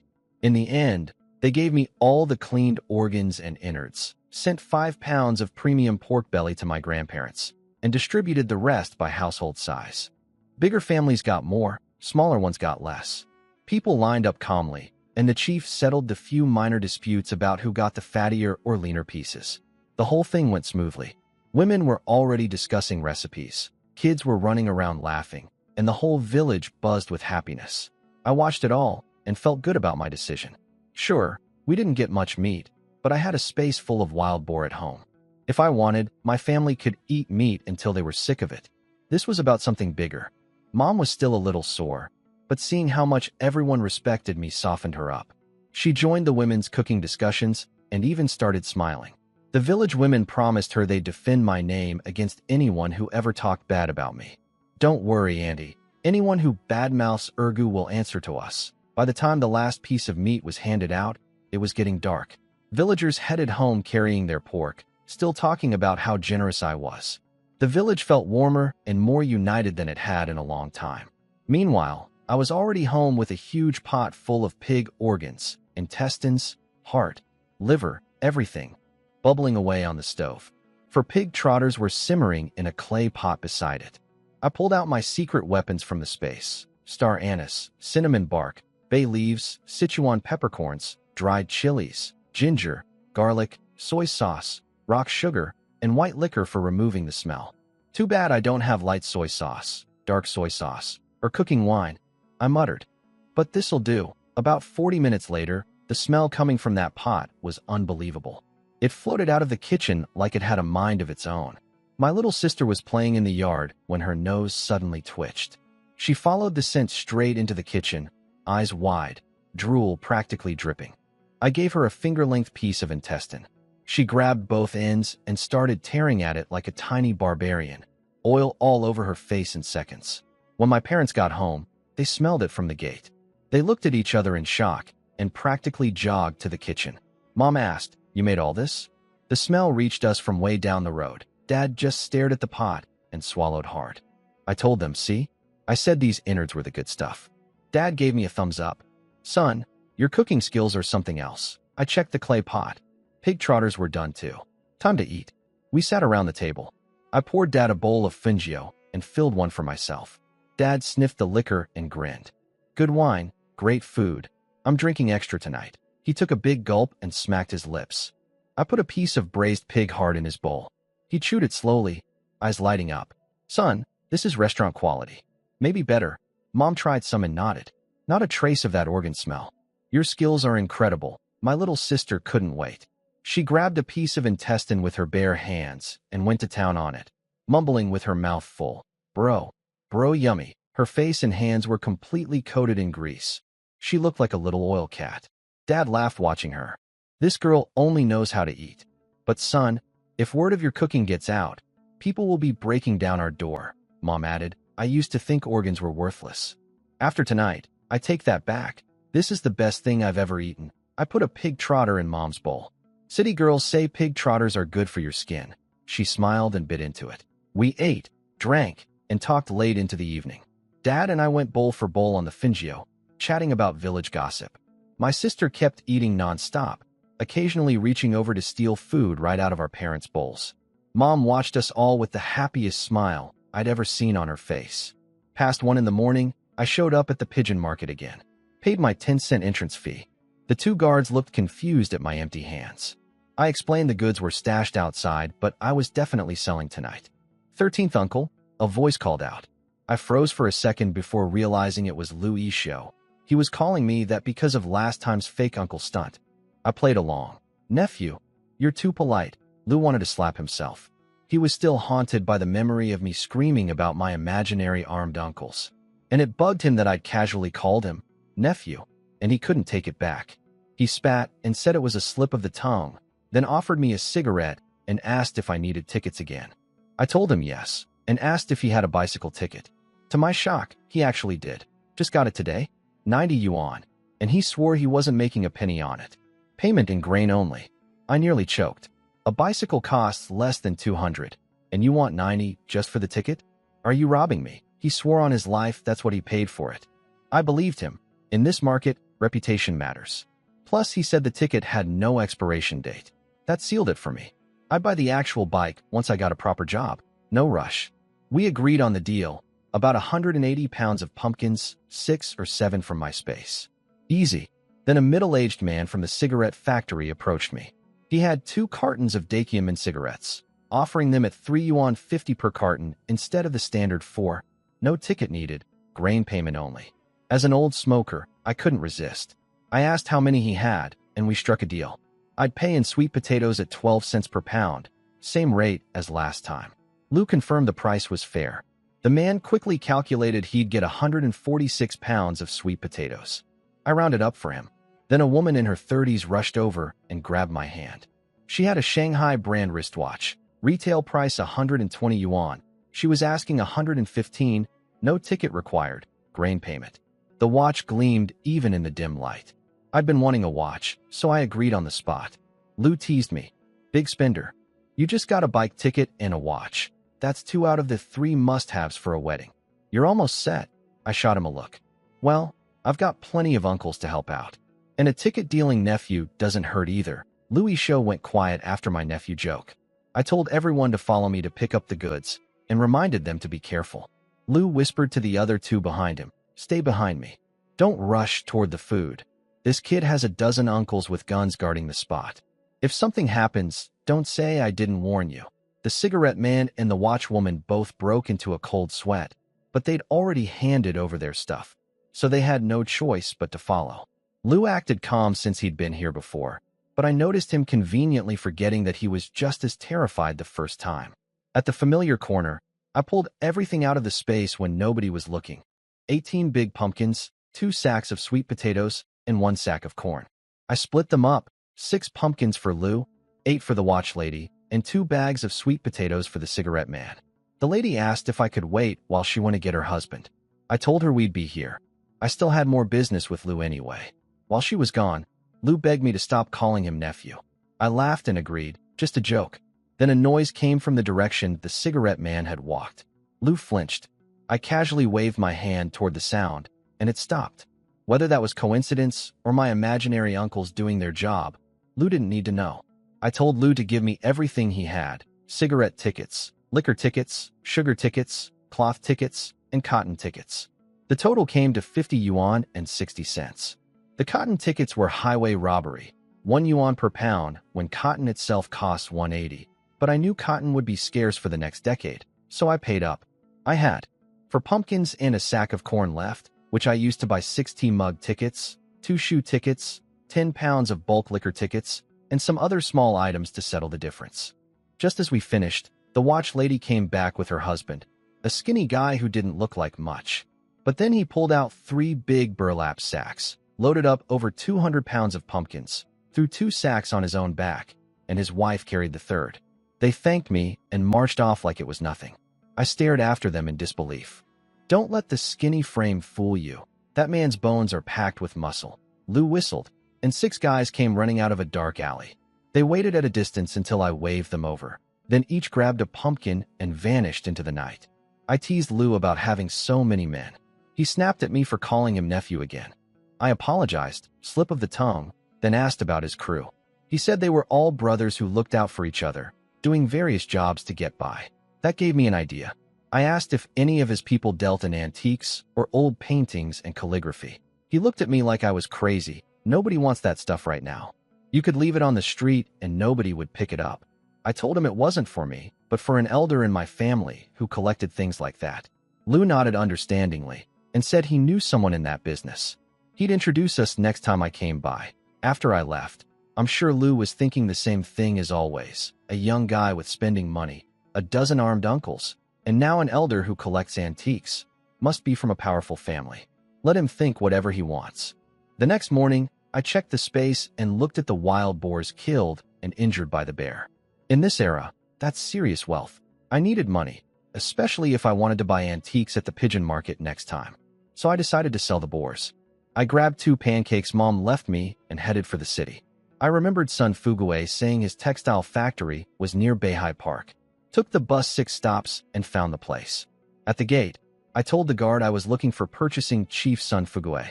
The moment I said my name, an old man from the security office came running out, grinning ear to ear. You're the one who caught all those fish. Our whole factory got to eat meat because of you. What V you got this time? I smiled and said he'd find out soon enough. He practically dragged me inside. Sun Fuguei was surprised to see me. I got straight to the point. Our village found some wild boars killed by a bear in the mountains. Did his factory want them? His eyes nearly popped out. Yes. However many you've got, we want them all. He asked how many and how big. I told him 6 boars, all pretty large, and suggested he send a truck to pick them up and weigh them at the factory. Within 5 or 6 minutes, I heard a truck engine rumbling outside. Fuguei had arranged everything. A liberation truck with 5 or 6 workers in the back, 2 of them holding rifles. It's just some dead pigs, I said. Do we really need guns? Better safe than sorry, he replied. We drove to a grove of trees outside the city.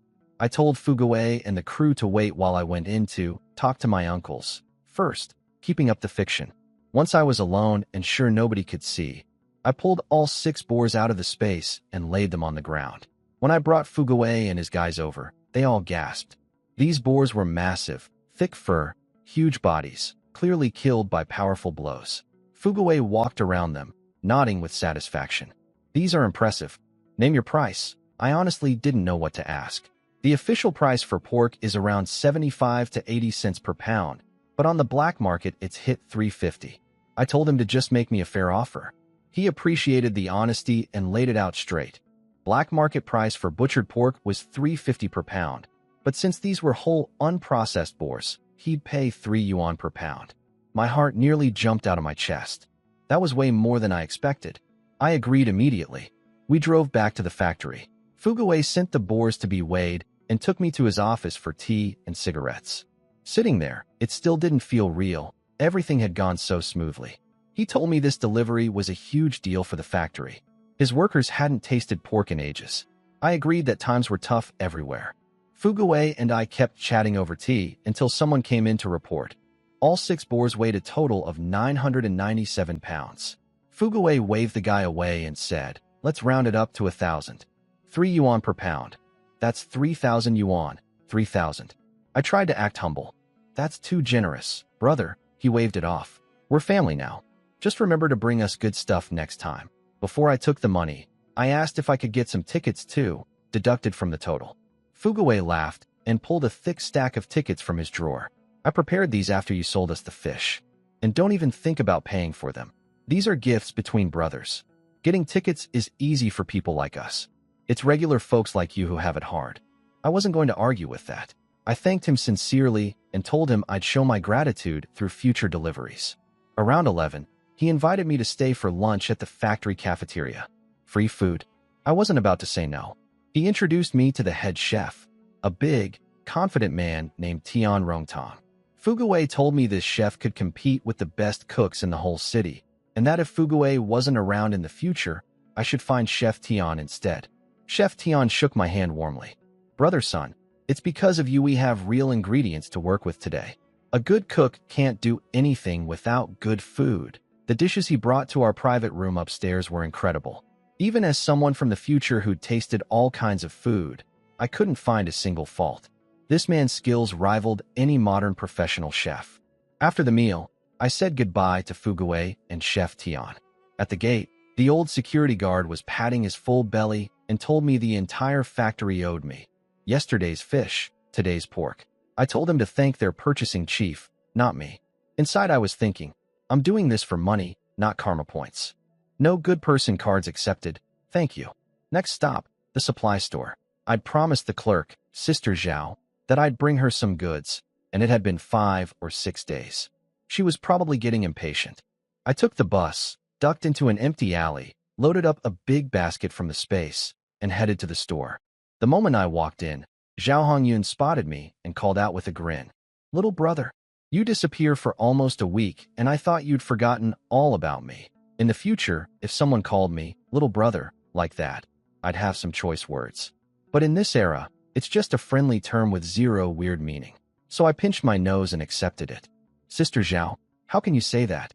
I've been thinking about you the whole time, I said, swinging the basket off my back and handing it over. The village just caught some stuff this morning, and I rushed straight here without even eating lunch. She opened the basket eagerly, a big slab of fatty pork on top, with fish scales peeking out from underneath. Her eyes went wide. She sent one clerk upstairs to fetch the manager and yelled at another guy named Sun Dishing to stop napping in the storage room and bring the scale. Dishing came out yawning. I handed him a cigarette and teased him about working too hard at certain activities at night. He smacked my arm and called me a punk kid. Before we could weigh anything, the manager came downstairs, a thin man in his 50s named Gao Zhonghua, white-haired but sharp-eyed. He asked what all this talk about meat and fish was about and who I was. That's when Zhao Hongyun pulled a fast one. Without missing a beat, She introduced me as her distant cousin. Just like that, I had a new, older cousin I'd never met before. Manager Gao shook my hand and thanked me. Zhao jumped in again, explaining that I normally sell to other state-run factories, but she'd asked me to remember their supply store too. Gao promised to match whatever price I got elsewhere. He practically forgot about me the moment he saw the food. This pork belly is gorgeous. Then he spotted the fish. Perfect size. When they asked my prices, I told them straight. 3 yuan per pound for pork, about 1 yuan per pound for fish, same as the textile factory pays. Gao agreed instantly. They weighed everything, 26 pounds of pork and several fish around 3 pounds each. Then they divvied it up. Gao and Zhao each took 8 pounds of pork and 1 fish, while Dushing and the other clerk each got 5 pounds and a fish. I was surprised Zhao bought so much. A clerk's salary is maybe 30 to 35 yuan a month, and 8 pounds of pork plus fish would eat up most of that. But I figured she had her reasons. Then Zhao explained they didn't have enough cash on them since they were at work. She asked if they could subtract whatever I was buying today from what they owed me, and pay the difference later. No problem at all, cousin, I said casually. If it's easier, just pay me next time I visit. I wasn't worried. I had 3,000 yuan from the textile factory sitting in my space. This 100-something was pocket change for me now. Besides, these are government workers with iron rice bowl jobs. Their reputation matters more to them than money. Where would they run? The temple stays even if the monk leaves. Zhao gave me a grateful look for being so easygoing about the money. Then I started to address the manager, Director Gao. He cut me off. Don't call me director. You and Zhao are cousins, so just call me Brother Gao. Titles make things too formal. I nearly blurted something very rude. This man was my father's age. No way I was calling him brother, so I countered. How about I call you Uncle Gao instead? Since you're the same generation as my dad. Sure. Uncle works, he said, and then immediately started calling himself your uncle, like we'd been family for years. Just like that, I gained not only a fake cousin, but also a shameless fake uncle in one afternoon. I wanted to slap him, but I kept my polite face on and told him there was no rush on the money, that I was here because my cousin, Zhao, asked me to bring supplies. Uncle Gao got all warm and generous, promising to help me with anything I needed. So I tested him right away. Actually, I do have 2 things. His face twitched. He'd just made a big promise and was already regretting it.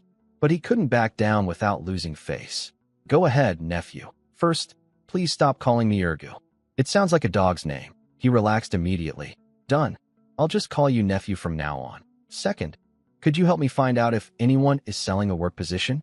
I'll pay for it, of course. Buying and selling job spots wasn't unusual in this era. Since I was offering cash, Gao agreed without hesitation.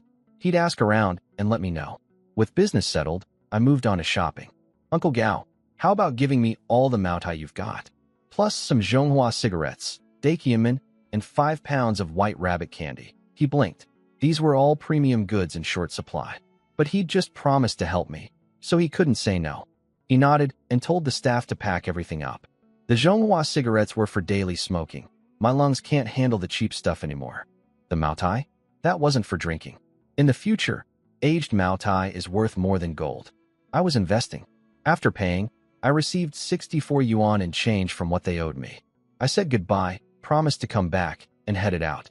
Outside the city, I ducked into the grove of trees and stored everything in the space. I lit up a Zhonghua and started humming. Made some money. Don't know how to spend it all. Back in the village by 4 o'clock, my parents were still working. With nothing to do, I checked the space and noticed those 2 big sacks of sunflower seeds I'd grown ages ago, my very first crop.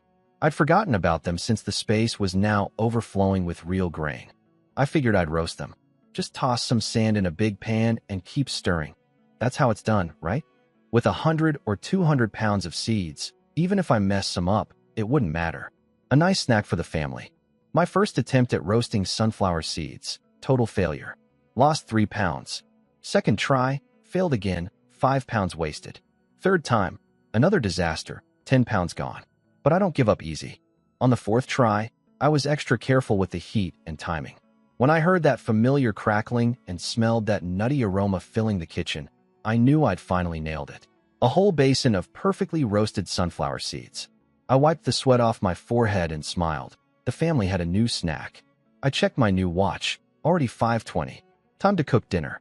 I pulled out a nice piece of pork belly from the space and decided on braised pork. Too bad I don't have glass noodles. Pork stew with noodles would have been perfect. I made smashed cucumber salad, sugar-coated tomatoes for my sister's favorite, reheated leftover, fried peanuts, and put a whole wild chicken in a pot for soup. Wild chicken is terrible stir-fried, too gamey and dry, but it makes amazing broth. When my parents came home with my sister, they looked exhausted from a full day in the fields. I took their tools and told them to wash up for dinner. My little sister ran to me and grabbed my leg. Bro, what yummy today? I tapped her nose. Sugar tomatoes, braised pork, and chicken soup. Happy. Dad sat down and got emotional. Our son really has grown up. I poured him his drink and told him I just wanted to cook something nice after their hard day. Mom started crying. She said ever since my failed matchmaking, I'd become a completely different person. More mature, more thoughtful, more caring. Almost like I wasn't the same boy anymore. Dad snapped at her through his own teary voice. The kid's doing great. What are you crying for? Shut up. I'm crying because I'm happy. Then Mom got quiet and asked about my older sister, son Ernie, their firstborn, 8 years older than me. She'd married a soldier and followed him to Fujian province. They had 2 kids, Xiaolong, 8, and Xiaofeng, 5. Mom worried whether they were eating enough in these hard times. The table went silent. I quickly reassured her. Mom, big sister married a military man. The army gets fed no matter what, otherwise who'd defend the country? And brother-in-law treats her like a princess. Dad backed me up between sips of liquor. Mom still looked worried, so I offered to visit them in Fujian sometime. Her eyes lit up, then she shook her head. Too far, too dangerous for someone who's never traveled. I dropped it and changed the subject to eating before the food got cold. My sister, face smeared with tomato and sugar, yelled with her mouth full, "Eat, eat." After dinner, I lay in bed thinking. I needed a job, not just for money, but for the paperwork. In this era, you can't travel anywhere without a work certificate and introduction letter. You can't even get a hotel room. I should ask both Uncle Gao at the supply store and Son Fuguei at the textile factory to help me find a job opening. My parents' employment situation would have to wait. I fell asleep without realizing it and woke up past midnight, 12:31 according to my new watch. Lay there for half an hour with zero sleepiness. Finally, I sat up. Might as well visit the pigeon market. I've got money now, and it's time to start collecting antiques. After a 50-minute walk, I was near the big willow tree again, 10 minutes from the pigeon market. But as I approached an alley entrance, I noticed 2 people lurking in the shadows. I tensed up but kept walking. Then a woman's voice called out, "Young man, are you heading to the pigeon market?" She explained that she and her husband wanted to sell 2 laying hens there, but couldn't afford the 10-cent entrance fee. They were hoping to catch a buyer outside. She held up 2 old hens. I thought about it. If the price was right, I could put them in the space. Hens lay eggs. Eggs hatch chicks. Chicks become hens. Unlimited chicken and eggs forever. How much? I asked. She said 6 yuan each was the minimum for laying hens, but she didn't want cash. She wanted corn flour or ground cornmeal instead, because her family had nothing to eat. 6 yuan per hen was fair for this era. I offered cornmeal. Then the husband spoke up. How about 20 cents per pound? I turned around and walked away without a word. The market price for cornmeal was already 50 to 60 cents per pound. 20 cents was an insult. He chased after me. Okay, 30 cents. I kept walking. 40 cents per pound, I said over my shoulder. Take it or leave it. They looked at each other. The husband gritted his teeth. Deal. I wasn't trying to be mean to a struggling couple, but they'd started by trying to scam me at less than half the going rate. I had to set the boundary. I pulled out a 30-pound sack of cornmeal from the basket. The man weighed it in his hands. People in this era can judge weight by feel, and nodded. They handed over the hens, and we parted ways. Once out of sight, I ducked into an alley and sent both hens into the space, where I built them a proper little coop.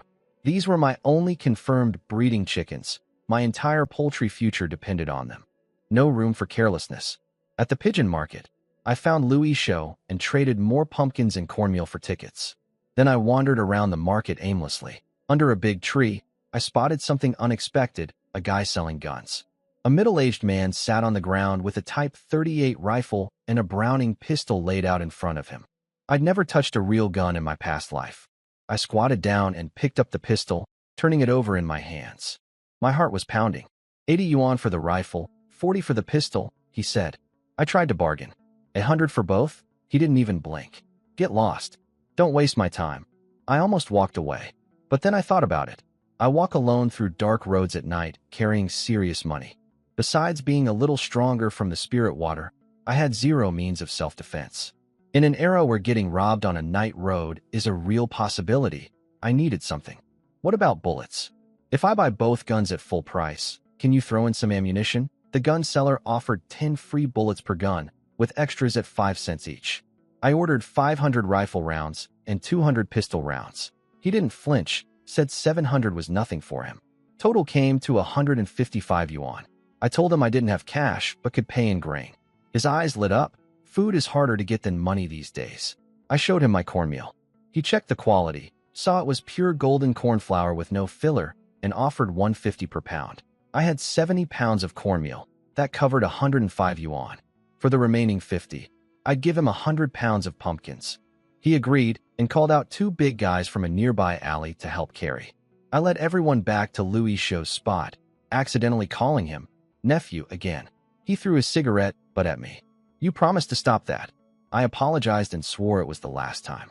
At the usual corner outside the market, I slipped around the bend and pulled out 11 big pumpkins from the space. Lou whistled for his crew. 7 or 8 guys came running. They took their share, the gun seller's men took theirs, and I received a black cloth bag in return. I peeked inside under the moonlight, guns and ammo, already confirmed through the space on the walk over. Everything checked out. Then I asked Lou about the antiques connection he'd promised. He snapped, calm down, didn't you see I gave my bag to my guys? I'm taking you there now. We walked for several dozen minutes. Just when I was starting to think he was leading me into a trap, we arrived at a narrow alley that made my skin crawl. Every shop had its doors shut tight, and they all appeared to be in the coffin business. White lanterns hung from the doorways, casting sickly yellow light. The wind made them sway, throwing twisted shadows across the old stone ground. The stones were cracked and covered in moss. Water dripped from the eaves in the silence, making everything feel even creepier. Lou, what is this place? Your antique friend lives here? Do we really have to go in? My voice was shaking a little, I'll admit. In my past life, haunted houses and escape rooms never bothered me. But after literally transmigrating into another body, I'd believe anything. If someone told me ghosts were real, I'd be the first to agree. Lou rolled his eyes. You're the one who wanted to come. Scared? Relax, I'm here. Stop dragging your feet. Then he explained. This place is called Gue Street. Before Lou could finish explaining, I yelped in fear. He glared at me and said the Gue in Gue Street means an ancient food vessel, not a ghost. What's wrong with your head, kid? He led me to a stall where he bowed deeply to the owner using an old Manchu greeting. He called the man Master Jean. The stall owner, a man named Jean Hai, told Lou to stop with the old customs. The Qing dynasty is long gone. Call me Comrade Jean Hai, and stop bowing like that. If anyone sees you, they'll have me shot. Then Jean Hai turned to me. He said Lou had told him about me, and he'd gone home to dig through his family's collection. He pulled out a big wooden box from under himself. Inside were several pieces of jade and porcelain. The moment Lou addressed him as Master Jean and performed that Manchu greeting, I already had a strong suspicion about who this man was. Surname Jean, family full of antiques, living in the capital. This had to be a descendant of the Aizenjoro clan, the old Qing imperial family. I examined each piece carefully. I know absolutely nothing about antiques. 9 out of 10 holes in my knowledge are empty. But I have the jade space. By touching each item, the space told me exactly how old everything was. One jade piece was several hundred years old, probably Ming or Qing dynasty. A porcelain piece was even older, Song or Yuan dynasty. These were the real deal. Jean Hai said everything was genuine family heirlooms and told me to name my price. I played it cool and asked him to quote first. He took a drag of his cigarette and said, no cash. 50 pounds of fine grain. Rice or white flour only. I did the math fast.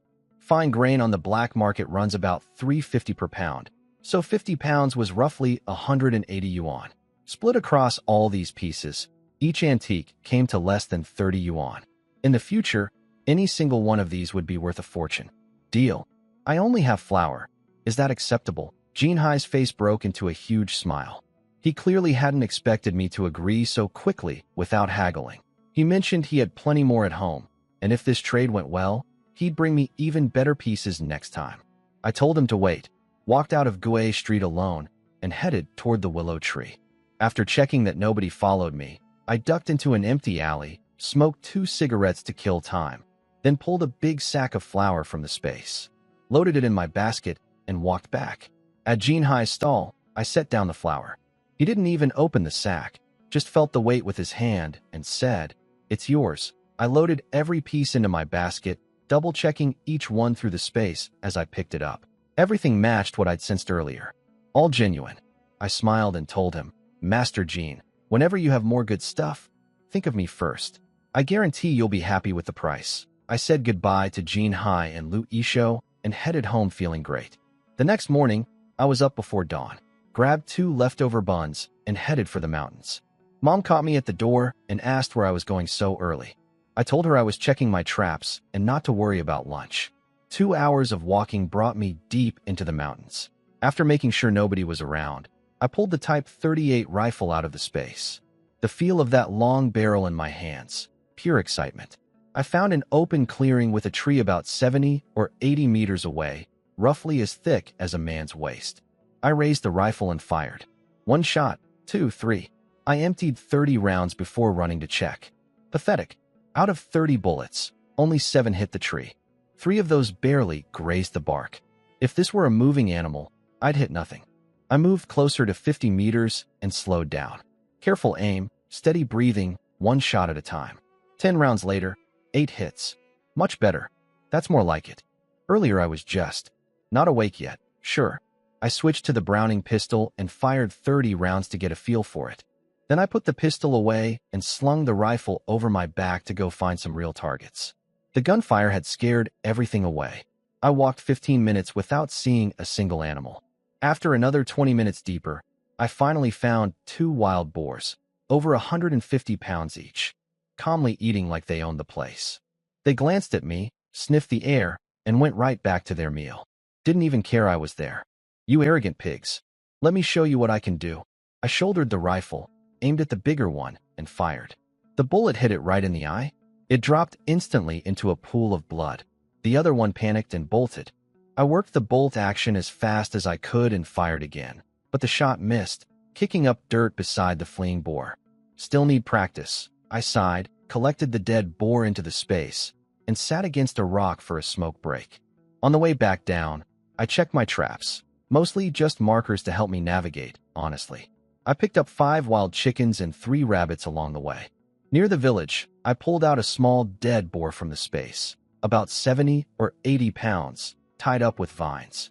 Thanks to the spirit water, my body was strong enough to carry it without breaking a sweat. The usual crowd of kids and old folks swarmed me the moment I entered the village. "Second grandpa caught another boar," one old man remarked casually. "Your luck is incredible. You never come back empty-handed." He meant nothing by it, but those words hit me like ice water. A cold sweat broke out across my back. If people started getting too suspicious about my never-ending luck, that could become a serious problem. The old man's casual comment hit me hard. He was right. Every single time I went to the mountains, I came back with something. If anyone got curious enough to follow me one day and saw me pulling animals out of thin air, my secret would be exposed. If that got reported, I'd end up as a lab rat being dissected by scientists. I quickly explained it away. "It's not luck. I dug traps on the mountain a while back, and this boar just fell into one." The old man, Sun Erlong, waved his hands and assured me he wasn't trying to get a share. I laughed and said we're all family here, then handed out 5 candies to the kids hanging around and headed home. My parents weren't back yet. I didn't know how to butcher a pig, so I just started boiling water in the big pot and waited. They showed up soon after. Mom freaked out when she saw the boar and ran to check if I was hurt. Dad just grinned and said, "Nice work, son. We've still got chicken and rabbit left, and now you bring home a pig. We're set for a while." Mom snapped at him for only thinking about food, then went to boil more water. Dad and I exchanged a knowing look, and he grabbed a knife and started processing the boar. The man was a pro, had the whole thing cleaned and cut in under 30 minutes. I took over cooking. Stewed ribs in a clay pot, braised pork belly, and stir-fried pig heart and liver with green peppers. Took me over 40 minutes, longer than Dad spent on the entire pig. My little sister clung to my leg the whole time asking when we could eat. At the table, Dad was already set up with his bottle and glass. We had a great meal. Afterward, my sister draped herself over me, sucking on a white rabbit candy and covering my face with sticky kisses. Mom laughed. She's young but already knows how to butter you up. Dad asked if he could have a taste of her candy. She shook her head like a little rattle drum without saying a word. Everyone cracked up. After dinner, we all went to bed early. In this era, once you eat, you sleep. Partly because food is precious and moving around burns calories. A family that eats meat until full every night? You could count those on one hand, even in the capital. In bed, I checked the space. The ecosystem was coming together nicely. Boars, rabbits, and chickens each had their own areas. The fish pond was growing. The 2 hens I bought were already laying eggs. Then I thought about something. I'd spent a whole pack of Manhwa cigarettes bribing Dad for information, and he told me there was another Gue Street entrance much closer to the pigeon market. From the big willow tree, turn right for the market, go straight for Gue Street. That's simple. But Louis Show had walked me 20+ minutes in a completely different direction last time. That sneaky bastard probably took me the long way around to collect some kind of finder's fee from Gene High. Next time I see him, I'm definitely calling him nephew again. That'll teach him. I found the Gue Street entrance Dad told me about. This one was even creepier than where Louis Show took me. Coffin shops lining both sides, lanterns flickering with weak candlelight, cold drafts rising from the ground. I still don't understand why antique sellers set up next to coffin makers. Are they trying to scare customers away on purpose? Good thing I brought a flashlight this time. I pulled down my scarf over my face and headed in. The atmosphere was much quieter than the pigeon market. People whispered when they traded, and all the vendors sat still behind their goods. I figured there wouldn't be many fakes in this era. The cost of forging antiques would be higher than the selling price. Plus, I had the jade space to check the age of anything I touched. Double insurance. But the moment I walked up to the first stall with my flashlight, the vendor shooed me away. Get lost. I'm not selling to you. I was confused but moved on. Second stall, same thing. Third, kicked out again. Fourth, fifth, sixth, all refused me before I could even look at their goods. At the 7th stall, the vendor finally spoke to me like a human. Kid, first time here. I practically threw a Manhwa cigarette at him and asked what I'd done wrong. He laughed and explained. The vendors up front were all former aristocrats, descendants of the Aizen-Joro imperial family. They were selling ancestral treasures because they were starving, but they were too proud to let anyone see their faces while doing it. My flashlight was the problem. It could reveal their identities. So basically they want to sell, but don't want anyone to know, I muttered. That's called having it both ways. The old man didn't know the phrase, so I explained it more colorfully. He burst out laughing. He told me he was different. His family had been in the antique trade for generations. He didn't care about face. Face can't fill your stomach, he said. I gave him a thumbs up. He had something covered with black cloth. I lifted it, a cylindrical object that looked like a brush holder. When I touched it, the jade space told me it was over 1,200 years old. Tang Dynasty. Like it? He asked and extended his hand inside his sleeve toward me. The classic sleeve bargaining technique where buyers and sellers communicate prices through hidden finger gestures. I'd seen this in movies. The problem? I had absolutely no idea how to do it. After watching me freeze, the old man sighed and pulled his hand back. Fine, 20 pounds of cornmeal. Final price. 20 pounds of cornmeal came to roughly 30 yuan at black market prices for a 1,200-year-old Tang Dynasty piece. I didn't hesitate, pulled the cornmeal from my basket, and closed the deal instantly. I stayed and chatted, giving him more cigarettes. I told him I was new to Gue Street and asked him to teach me the rules. He seemed to appreciate my honesty. He signaled to someone in the alley behind him, took a long drag, and started explaining how things worked around here. The old vendor started teaching me the rules of Gue Street. First, no forcing deals. Everyone earns their living by skill and sharp eyes here. If you try to bully someone into selling, what happens? I asked. He took a drag and looked at me sideways. Can you call in the army? I shook my head. The police? No. 100 armed men? No. Then you won't walk out of this street alive. The message was crystal clear. The army means the state, the police means the government, and armed men means local power. Someone very serious was backing this place. He went on, "Honesty is everything here. Sell a fake and you're finished, blacklisted forever." He assured me his goods were genuine, even if he wasn't sure what they were worth in today's market. I told him not to worry. A deal is a deal, both sides willing. He also warned me about a haunted abandoned courtyard on the west end of Gue Street and told me not to wander into the small alleys, easy to get lost and hard to get found. I thanked him and started to leave, but then remembered someone had delivered another item while we were talking. I turned back. "Still have questions?" he asked. I handed him another cigarette. "Can I see that new piece? And I never got your name." He laughed and waved me over. His surname was Dong, fourth in his family, Dong Si. The name immediately triggered a memory. The famous Dong family who ran the Four Hungs, the most powerful banking houses in old Beijing. They dominated the financial world until the Eight-Nation Alliance looted them in 1900. The family never recovered. I kept that knowledge to myself. Bringing up someone's family downfall would be incredibly rude. I respectfully called him Grandpa Dong. He uncovered the new item. This is a Qing Dynasty sacrificial red glazed guanine vase. A real treasure. I didn't know antiques, but I vaguely remembered hearing about this type of piece in my past life. The vase was stunning. Deep red glaze with natural flowing patterns, rich and layered colors. Something only the wealthiest families would have owned even in its own time. The jade space confirmed it was genuine and old. "Since we hit it off," Dong Si said, 20 pounds of cornmeal and it's yours. "I'm losing money on this, but I like you." I didn't haggle. "Deal. You're giving me face, so I'd be rude to refuse," he grinned. "I like a decisive young man. It's yours." I wrapped the vase carefully in cloth and placed it in my basket. My heart was racing. I had a strong feeling this was something incredibly valuable.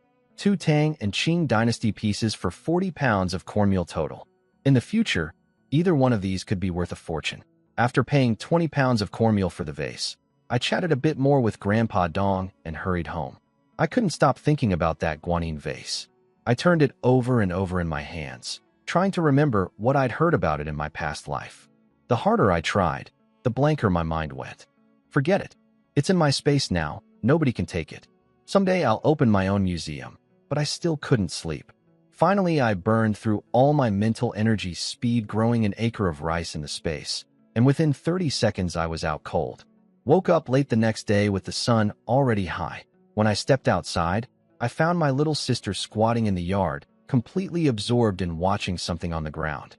My parents had gone to the fields for spring planting and left her home alone. Kids in this era grow up fast. A 3-year-old home by herself and not a single complaint. She heard me washing up and came running over.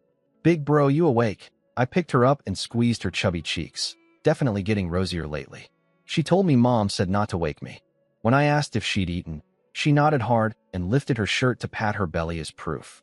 I quickly pulled her shirt back down and told her seriously, "Never lift your clothes in front of anyone, ever." "Okay, big bro." I gave her a candy and she was happy again. I decided to visit my grandparents. Loaded up a basket from the space. 7 or 8 pounds of pork, 10 pounds of rice, 10 pounds of flour, 30 pounds of cornmeal, some tomatoes, cucumbers, and 2 apples. I wished I could bring more, but I still had no legitimate explanation for where all this food came from. I really needed that job.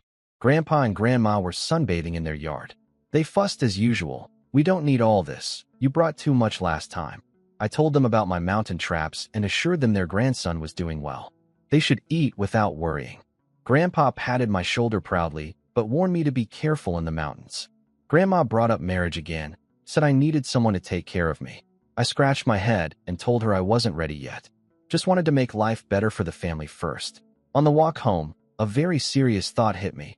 My grandmother's name is Zhao Hongyun. The supply store clerk who calls herself my cousin is also named Zhao Hongyun. If those two ever found out they shared a name, the store clerk would have even more ammunition to milk our fake family connection. That woman was already shameless enough. Back home, I cooked lunch, wild vegetables with boar meat over rice. I've basically taken over all the cooking since Mom's meals are edible at best. Can't blame her though. After years of poverty, she cooks everything boiled or plain, barely uses oil or seasoning. I fed my little sister first, rice, pork, and malted milk. She ate with oil all over her face, little feet tapping happily. After she was full, I sat down with a bottle of Mao Tai and some fried peanuts. Now this is living. By 5 o'clock, my sister was asleep, and I started cooking dinner. My parents came home smelling the food from the gate. Dad's eyes lit up. Son, I could smell it from the street.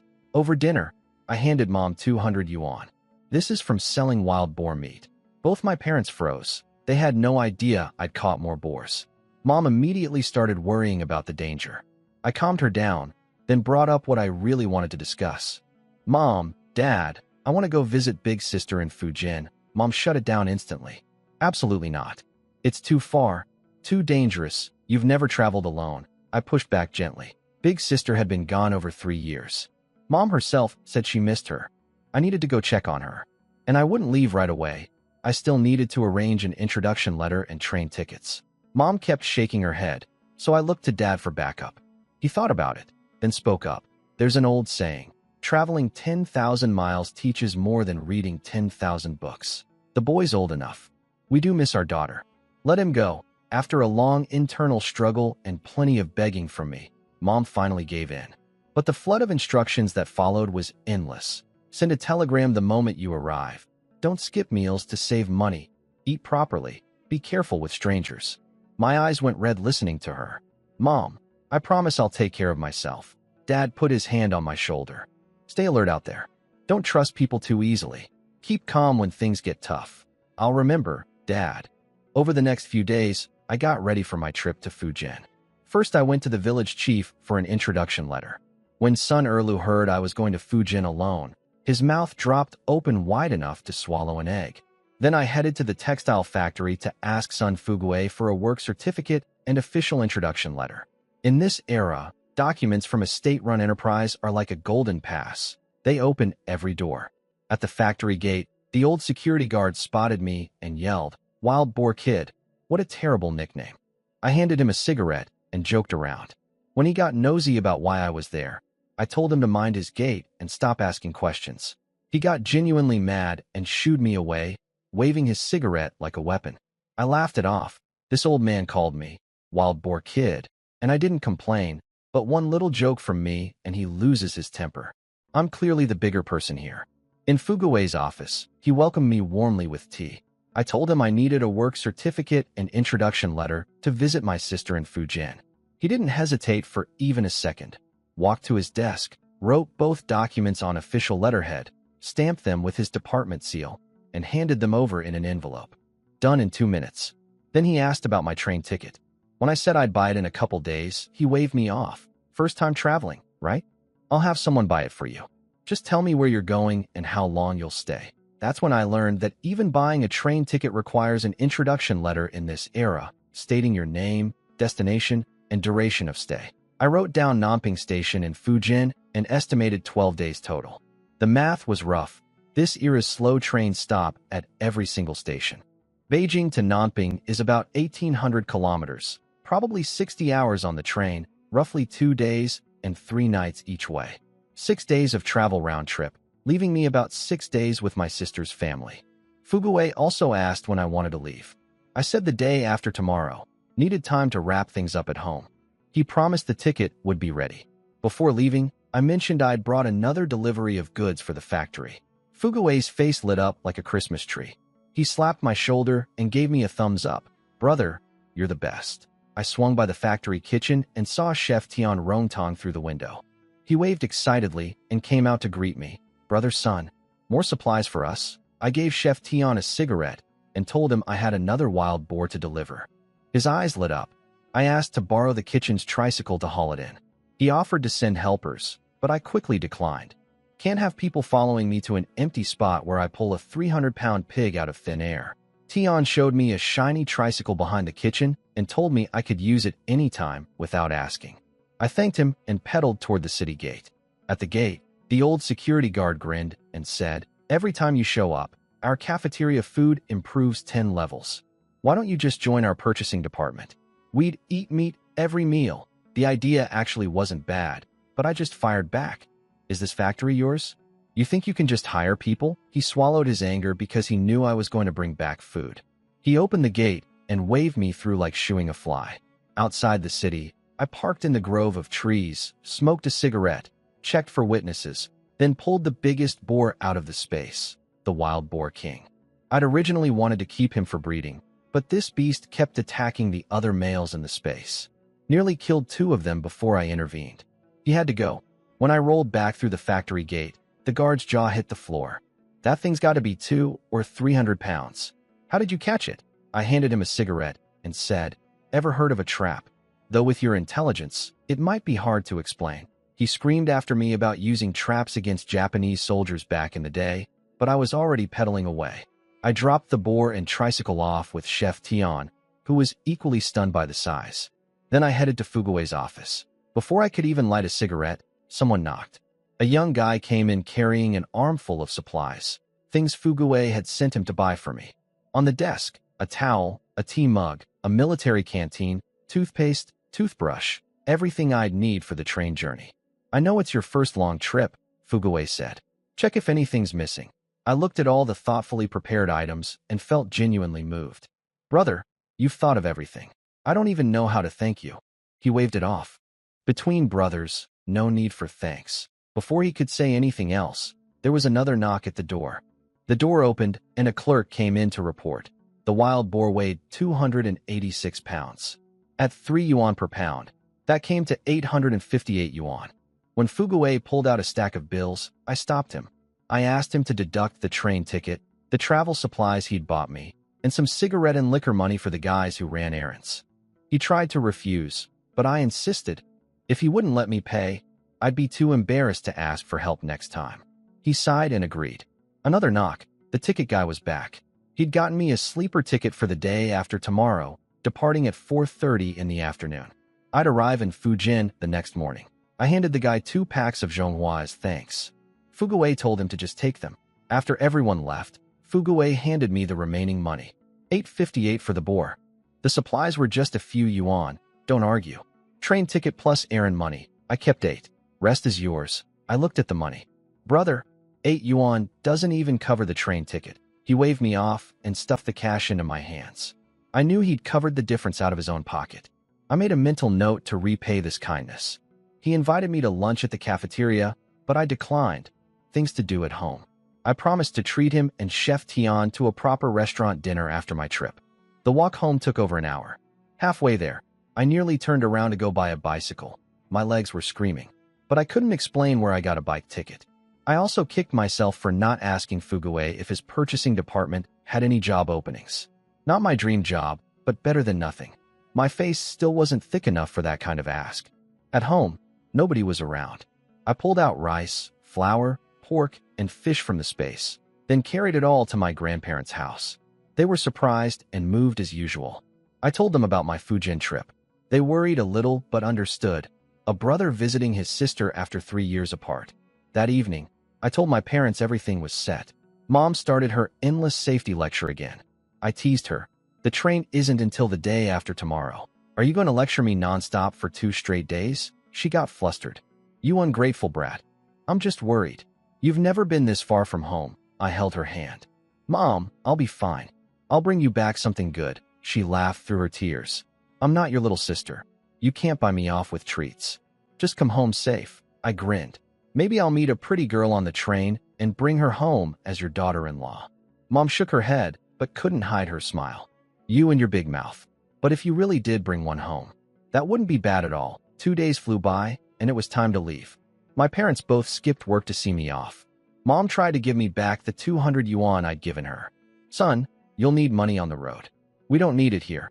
I told her I'd made over 800 from selling the boar and had plenty. To prove it, I pulled a thick stack of bills from my bag. That backfired. Mom's face went pale with worry. Don't flash money like that. What if someone robs you? I assured her I'd be careful. She kept pushing the 200 at me, but I refused firmly. Dad finally spoke up. If the boy says he's fine, let him be. But son, stay sharp out there. Don't be reckless. Call your sister from the station with your arrival time. And send us a telegram the moment you reach Fujian. I nodded and promised. Mom's eyes went red as she held my hand at the door, repeating her warnings one more time. I told her not to worry and headed out. Once I was past the village, I stored my suitcase and basket in the space. No point carrying that weight for an hour. Near the city, I pulled the suitcase back out. At the train station, I stopped at the post office and called my sister's military base to let them know I was coming. Meanwhile, in Fujian at the army base, a soldier delivered the message to my brother-in-law Zhao Yinxiang. A man named Sun Ergu called. Says he's your wife's brother. Arriving in about 60 hours, a buddy of Zhao's teased him. You just had a fight with your wife, and now her family's coming to back her up. Better watch yourself. Zhao laughed it off. My brother-in-law? That kid is pale and pretty as a girl. I could take 3 of him with one hand. But when he got home, he turned into a completely different person. His wife, my big sister Sun Ernie, was giving him the cold shoulder. He tried to butter her up. Honey, I have amazing news. She didn't even look up. Go pick up the kids from school instead of sitting there like a lord, smoking and drinking tea while I handle everything. Zhao took the scolding and then dropped the bomb. Your brother called. He's on a train to Fujian right now. Should be here in about 60 hours. My sister's first reaction? She didn't believe him. Don't lie to me. My family can barely afford food. How would my brother get a train ticket and introduction letter? If you want to make me happy, at least make up something believable. Zhao swore on everything he could think of. The message came straight from the reception office. Caller identified himself as Sun Ergu, her brother, no question about it. She asked him one more time, dead serious. Is this real? Real? Realer than real. Her face transformed. Suspicion melted into pure joy. She started pacing the room, whispering to herself, my little brother is really coming. This is wonderful. Meanwhile, my sister started planning what to cook for me, then immediately switched to worrying about whether my train would be late or if I'd run into trouble. Her husband Zhao Yinxiang watched her pace around like a headless chicken, gave up trying to talk to her, and went to pick up the kids from school himself. As for me, I was on the train, and the excitement lasted exactly 5 minutes. I'd never ridden an old greenskin train in my past life, and now I understood why. The seats were rock hard, the aisles jammed with luggage, the car swayed and rattled, and the air was a cocktail of unpleasant smells. Compared to the bullet trains of the future, smooth, clean, fast, comfortable, this was like comparing a palace to a barn. At least Fugue got me a sleeper ticket. I walked into the small compartment and immediately opened the window. Fresh air was a necessity, not a luxury. Gradually, my 5 compartment mates arrived. An old man in his 50s, 3 guys around 30, and 1 young man close to my age. The 4 younger ones clearly knew each other. They all wore matching work uniforms stamped, Beijing Machinery Factory. After everyone stowed their bags, nobody climbed to their bunks. We all sat on the lower beds and started chatting. About half an hour in, one of the machinery guys asked what I did. I told them I worked at the Beijing textile factory and was heading to Fujian on business. I pulled out Dakiamin cigarettes, not the Zhonghua, no need to show off, and handed them around. The old man politely declined, preferring his own tobacco pipe. Cigarettes broke the ice fast. The group leader was Zhang Hongying, accompanied by Li Yuanchao, Li Jianguo, and Li Difu. The old man just said his surname was Zhao. Within 1 cigarette, we were chatting like old friends. Zhang told me they were heading to Zhejiang on business, and we'd be travel companions for most of the journey. First time traveling? Ask us anything. We've done this plenty of times. About an hour into the ride, a knock interrupted our conversation. A train attendant announced dinner service. Rice, noodles, or steamed buns, with over a dozen dish options available in half portions. Zhang stood up, pulled money from his bag, and ordered for his group 9 corn buns, 2 rice portions, 1 meat dish, 2 vegetable dishes, 2 bottles of erguota liquor, and 8 beers. The attendant calculated everything quickly, 4 yuan and 22 cents plus meat ration tickets. Zhang paid with a 10 yuan bill, got his change and meal tickets, and the attendant politely told us the food cart would come by shortly. I was genuinely surprised by how professional and courteous the train staff was. In the future, people always complained about greenskin train service. But here in this era, the attendant was polite, efficient, and pleasant. Didn't see that coming. I quickly figured out why the train staff was so polite. In this era, train passengers usually have real jobs, and some could be high-ranking officials traveling in any car. One rude moment could mean offending the wrong person. The attendant asked if old man Zhao and I wanted to order. We both declined. After the attendant left, Zhang Hongying looked confused. Brother, it's 2 days to Fujian. You're not going to eat? The food here is incredible. The chefs are borrowed from the National Banquet Hotel. Even the government brings in railway cooks when hosting foreign dignitaries. That blew my mind. I'd assumed trained food in any era was terrible. Zhang was telling me these were world-class chefs. I'll definitely try it tomorrow, I said. But tonight, my mom packed food for me. I pulled out my lunch boxes.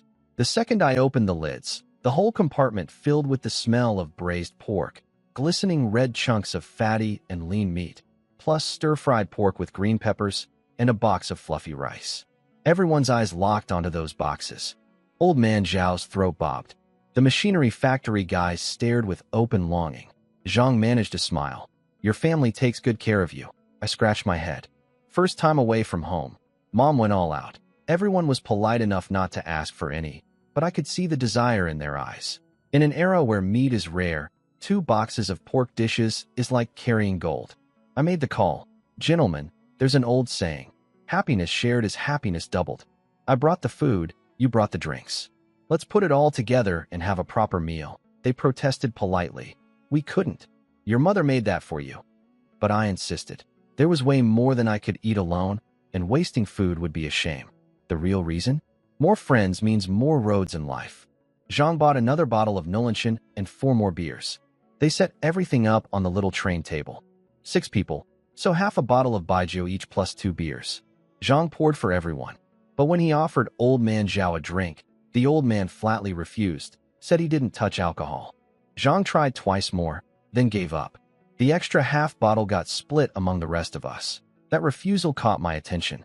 Earlier, Zhao had turned down my cigarettes too. Fair enough.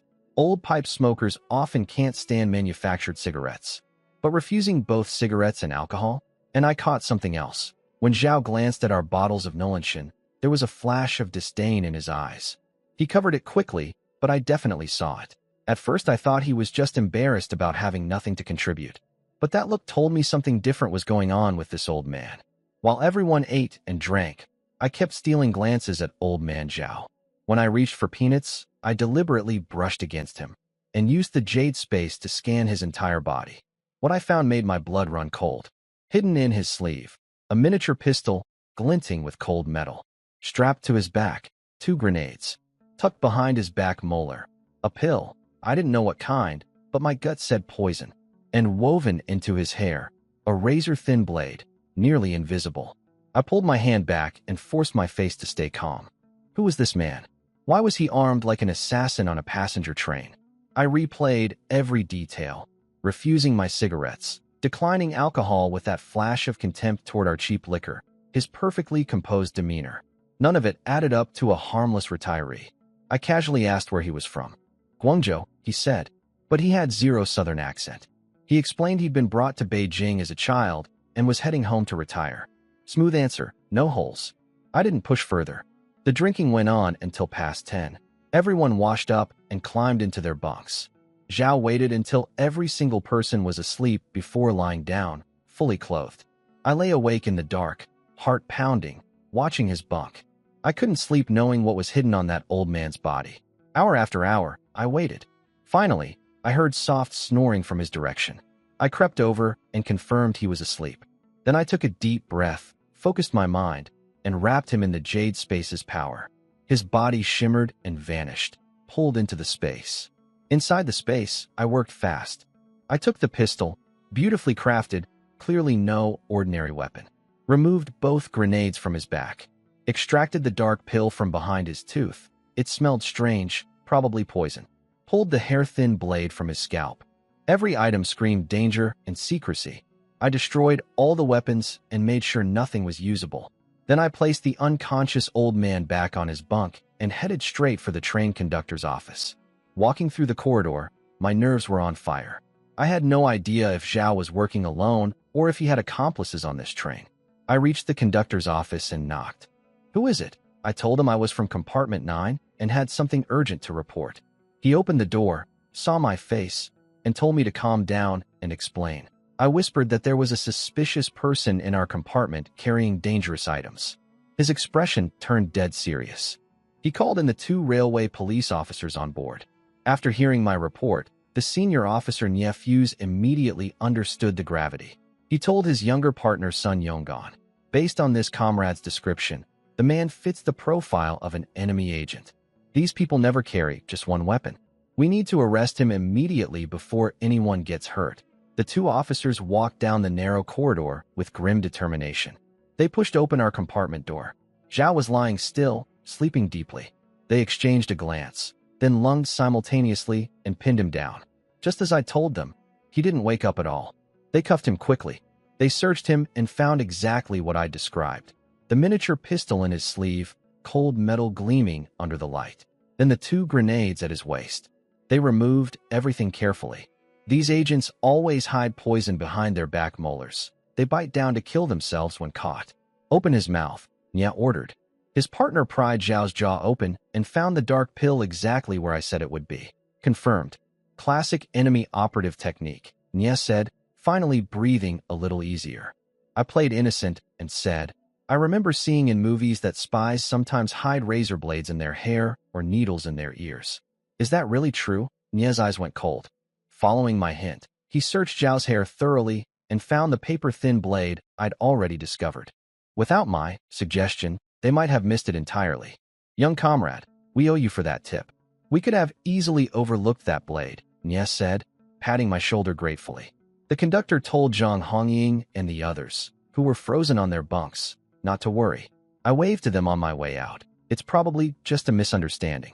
Go back to sleep. In the conductor's office, I retold the whole story, but my version, of course. I said I'd accidentally bumped Zhao's wrist reaching for peanuts and felt something hard. He'd given me a suspicious look. Later, coming back from the bathroom, I caught a glimpse of what looked like a gun handle under his sleeve. I got scared, waited until everyone fell asleep, and came to report. They asked about the other 4 men in my compartment. I told them they were clearly machinery factory workers heading to Zhejiang.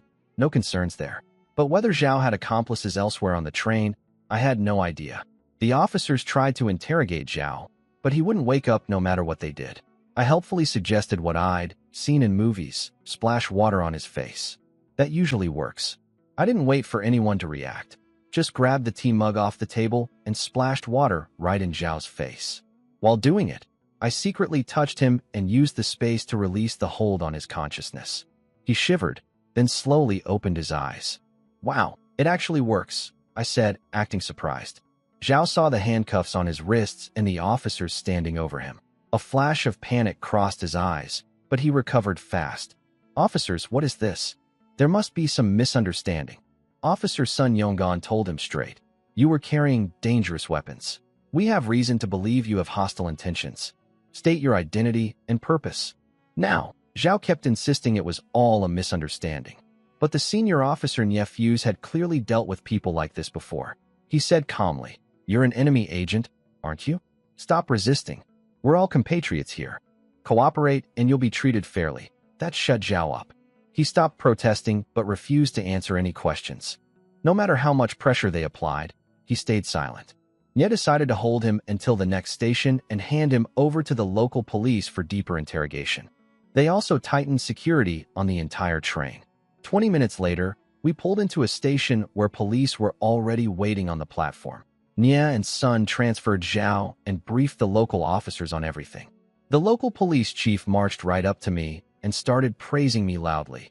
How brave I was, what a great service I'd done for the people, how the nation needs young men like me. His booming military voice drew the attention of every passenger in the car.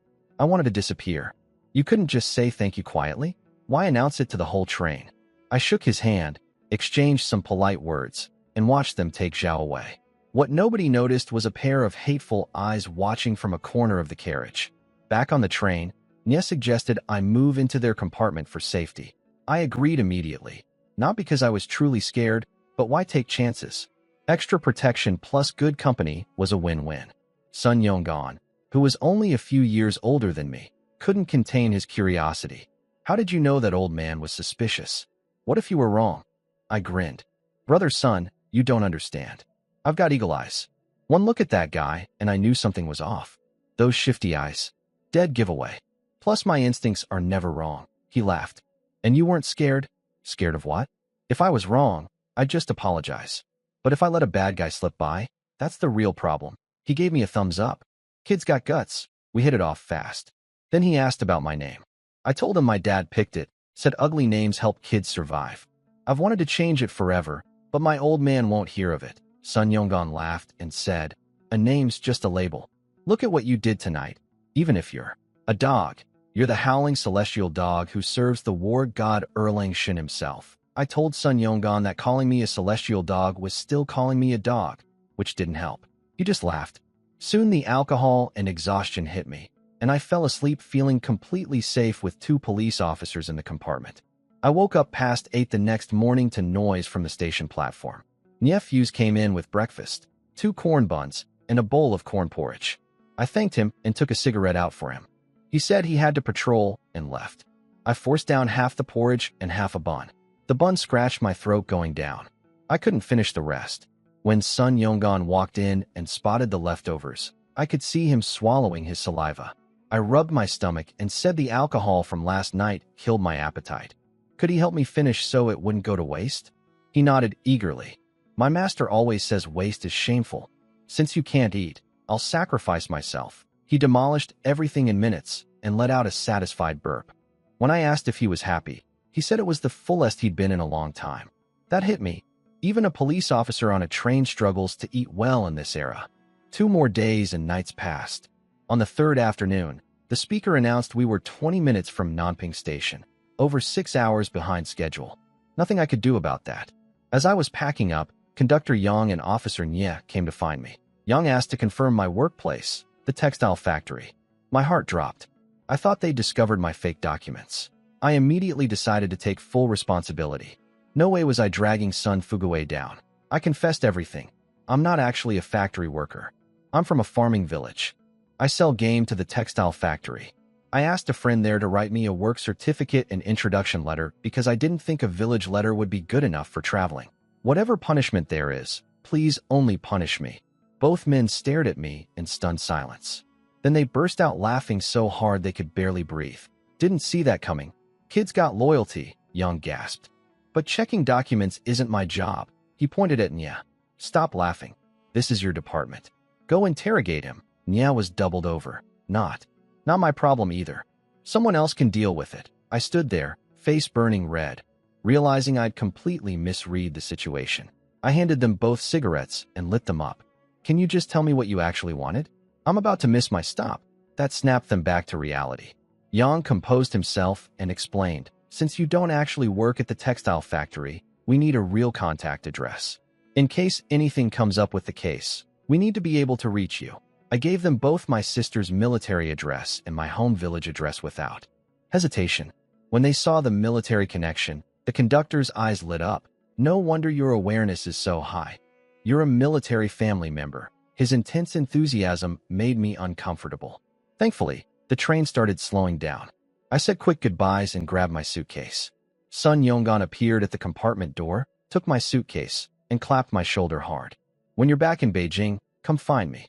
I've got good stuff for you. He walked me to the exit and said his own version of a farewell. As the saying goes, parting is such sweet something.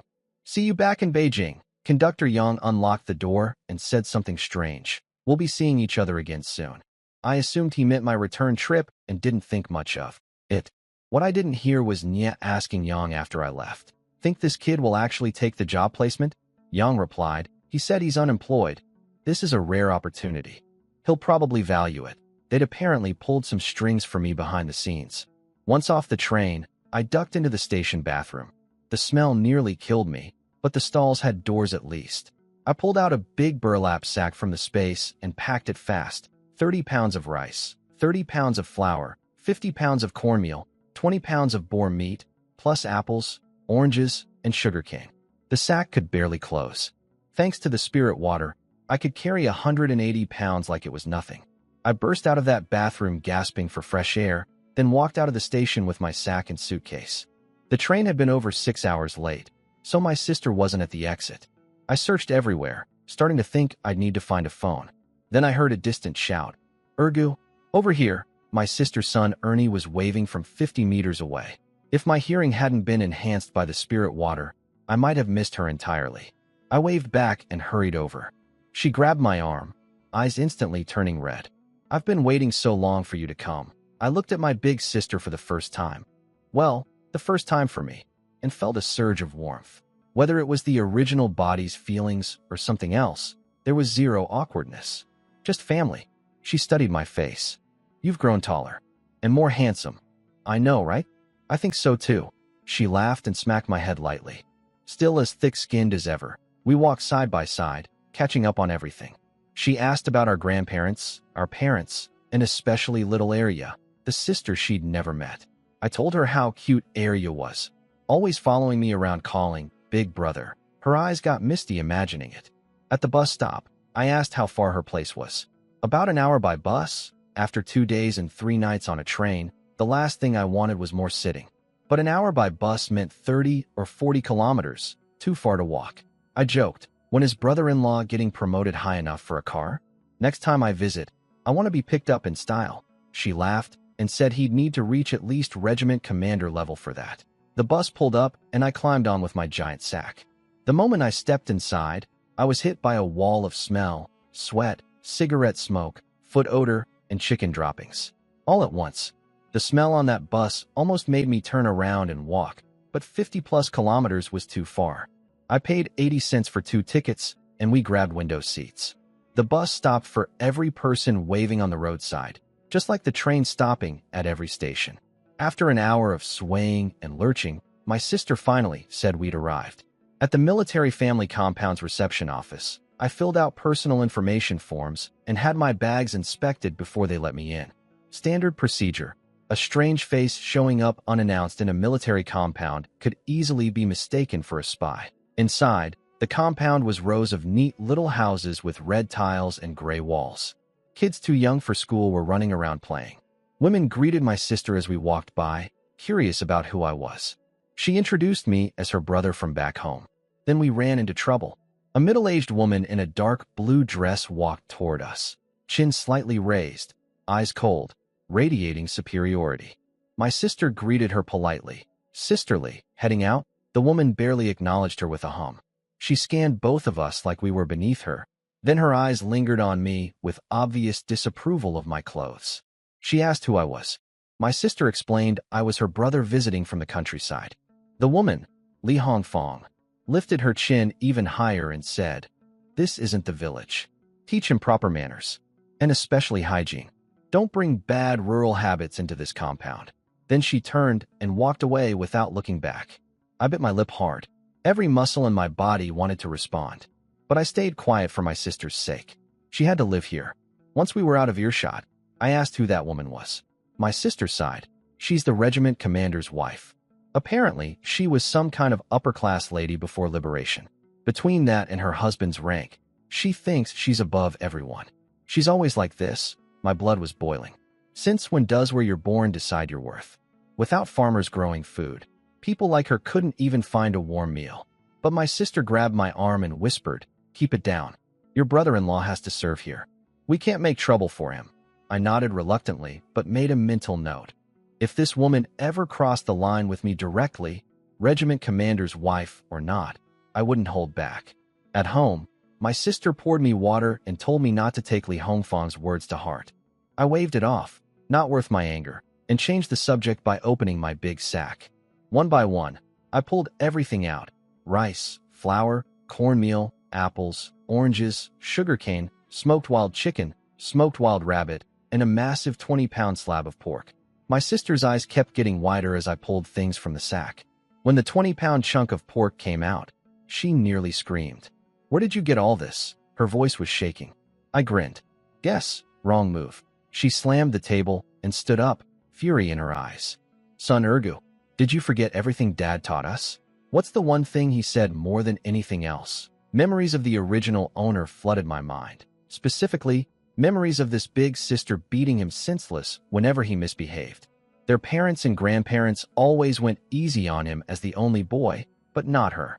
Light punishment meant twisted ears. Heavy punishment meant a bamboo rod to the backside. I snapped to attention like a soldier. Freeze standing in the wind. Starve, but never steal. "Sister, please let me explain. You've got one chance. Otherwise, don't blame me for turning you in." She had tears in her eyes. She was dead serious. I quickly told her I was working as a purchasing agent at the Beijing textile factory. She didn't believe me, so I pulled out the work certificate and introduction letter. She read them carefully, confusion all over her face. When did you become a factory purchasing agent? This is too sudden.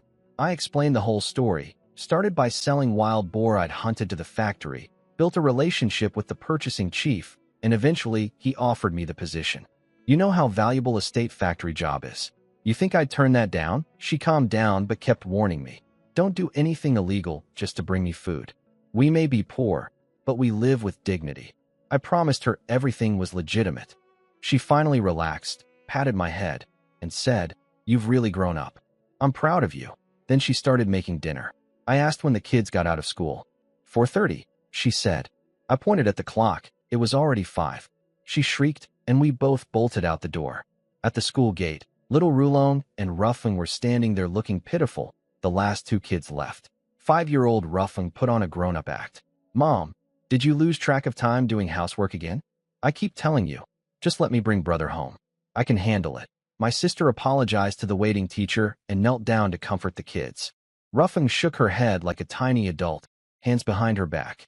Meanwhile, 8-year-old Rulon was staring at me intensely, like he was trying to place my face.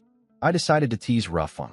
"Little Foam, your mom wasn't doing housework. She was late because she came to pick me up." She looked at me suspiciously. "Who are you? How do you know my name?" My sister scolded her for being rude and told both kids, "This is my little brother, your uncle. Say hello." Ruffling kept studying me with skeptical eyes. But Rulon, he threw himself at my legs and buried his face in my stomach, crying. "Uncle, I missed you so much." I scooped him up and wiped his tears. 3 years, and you still remember your uncle. All that spoiling when you were little wasn't wasted.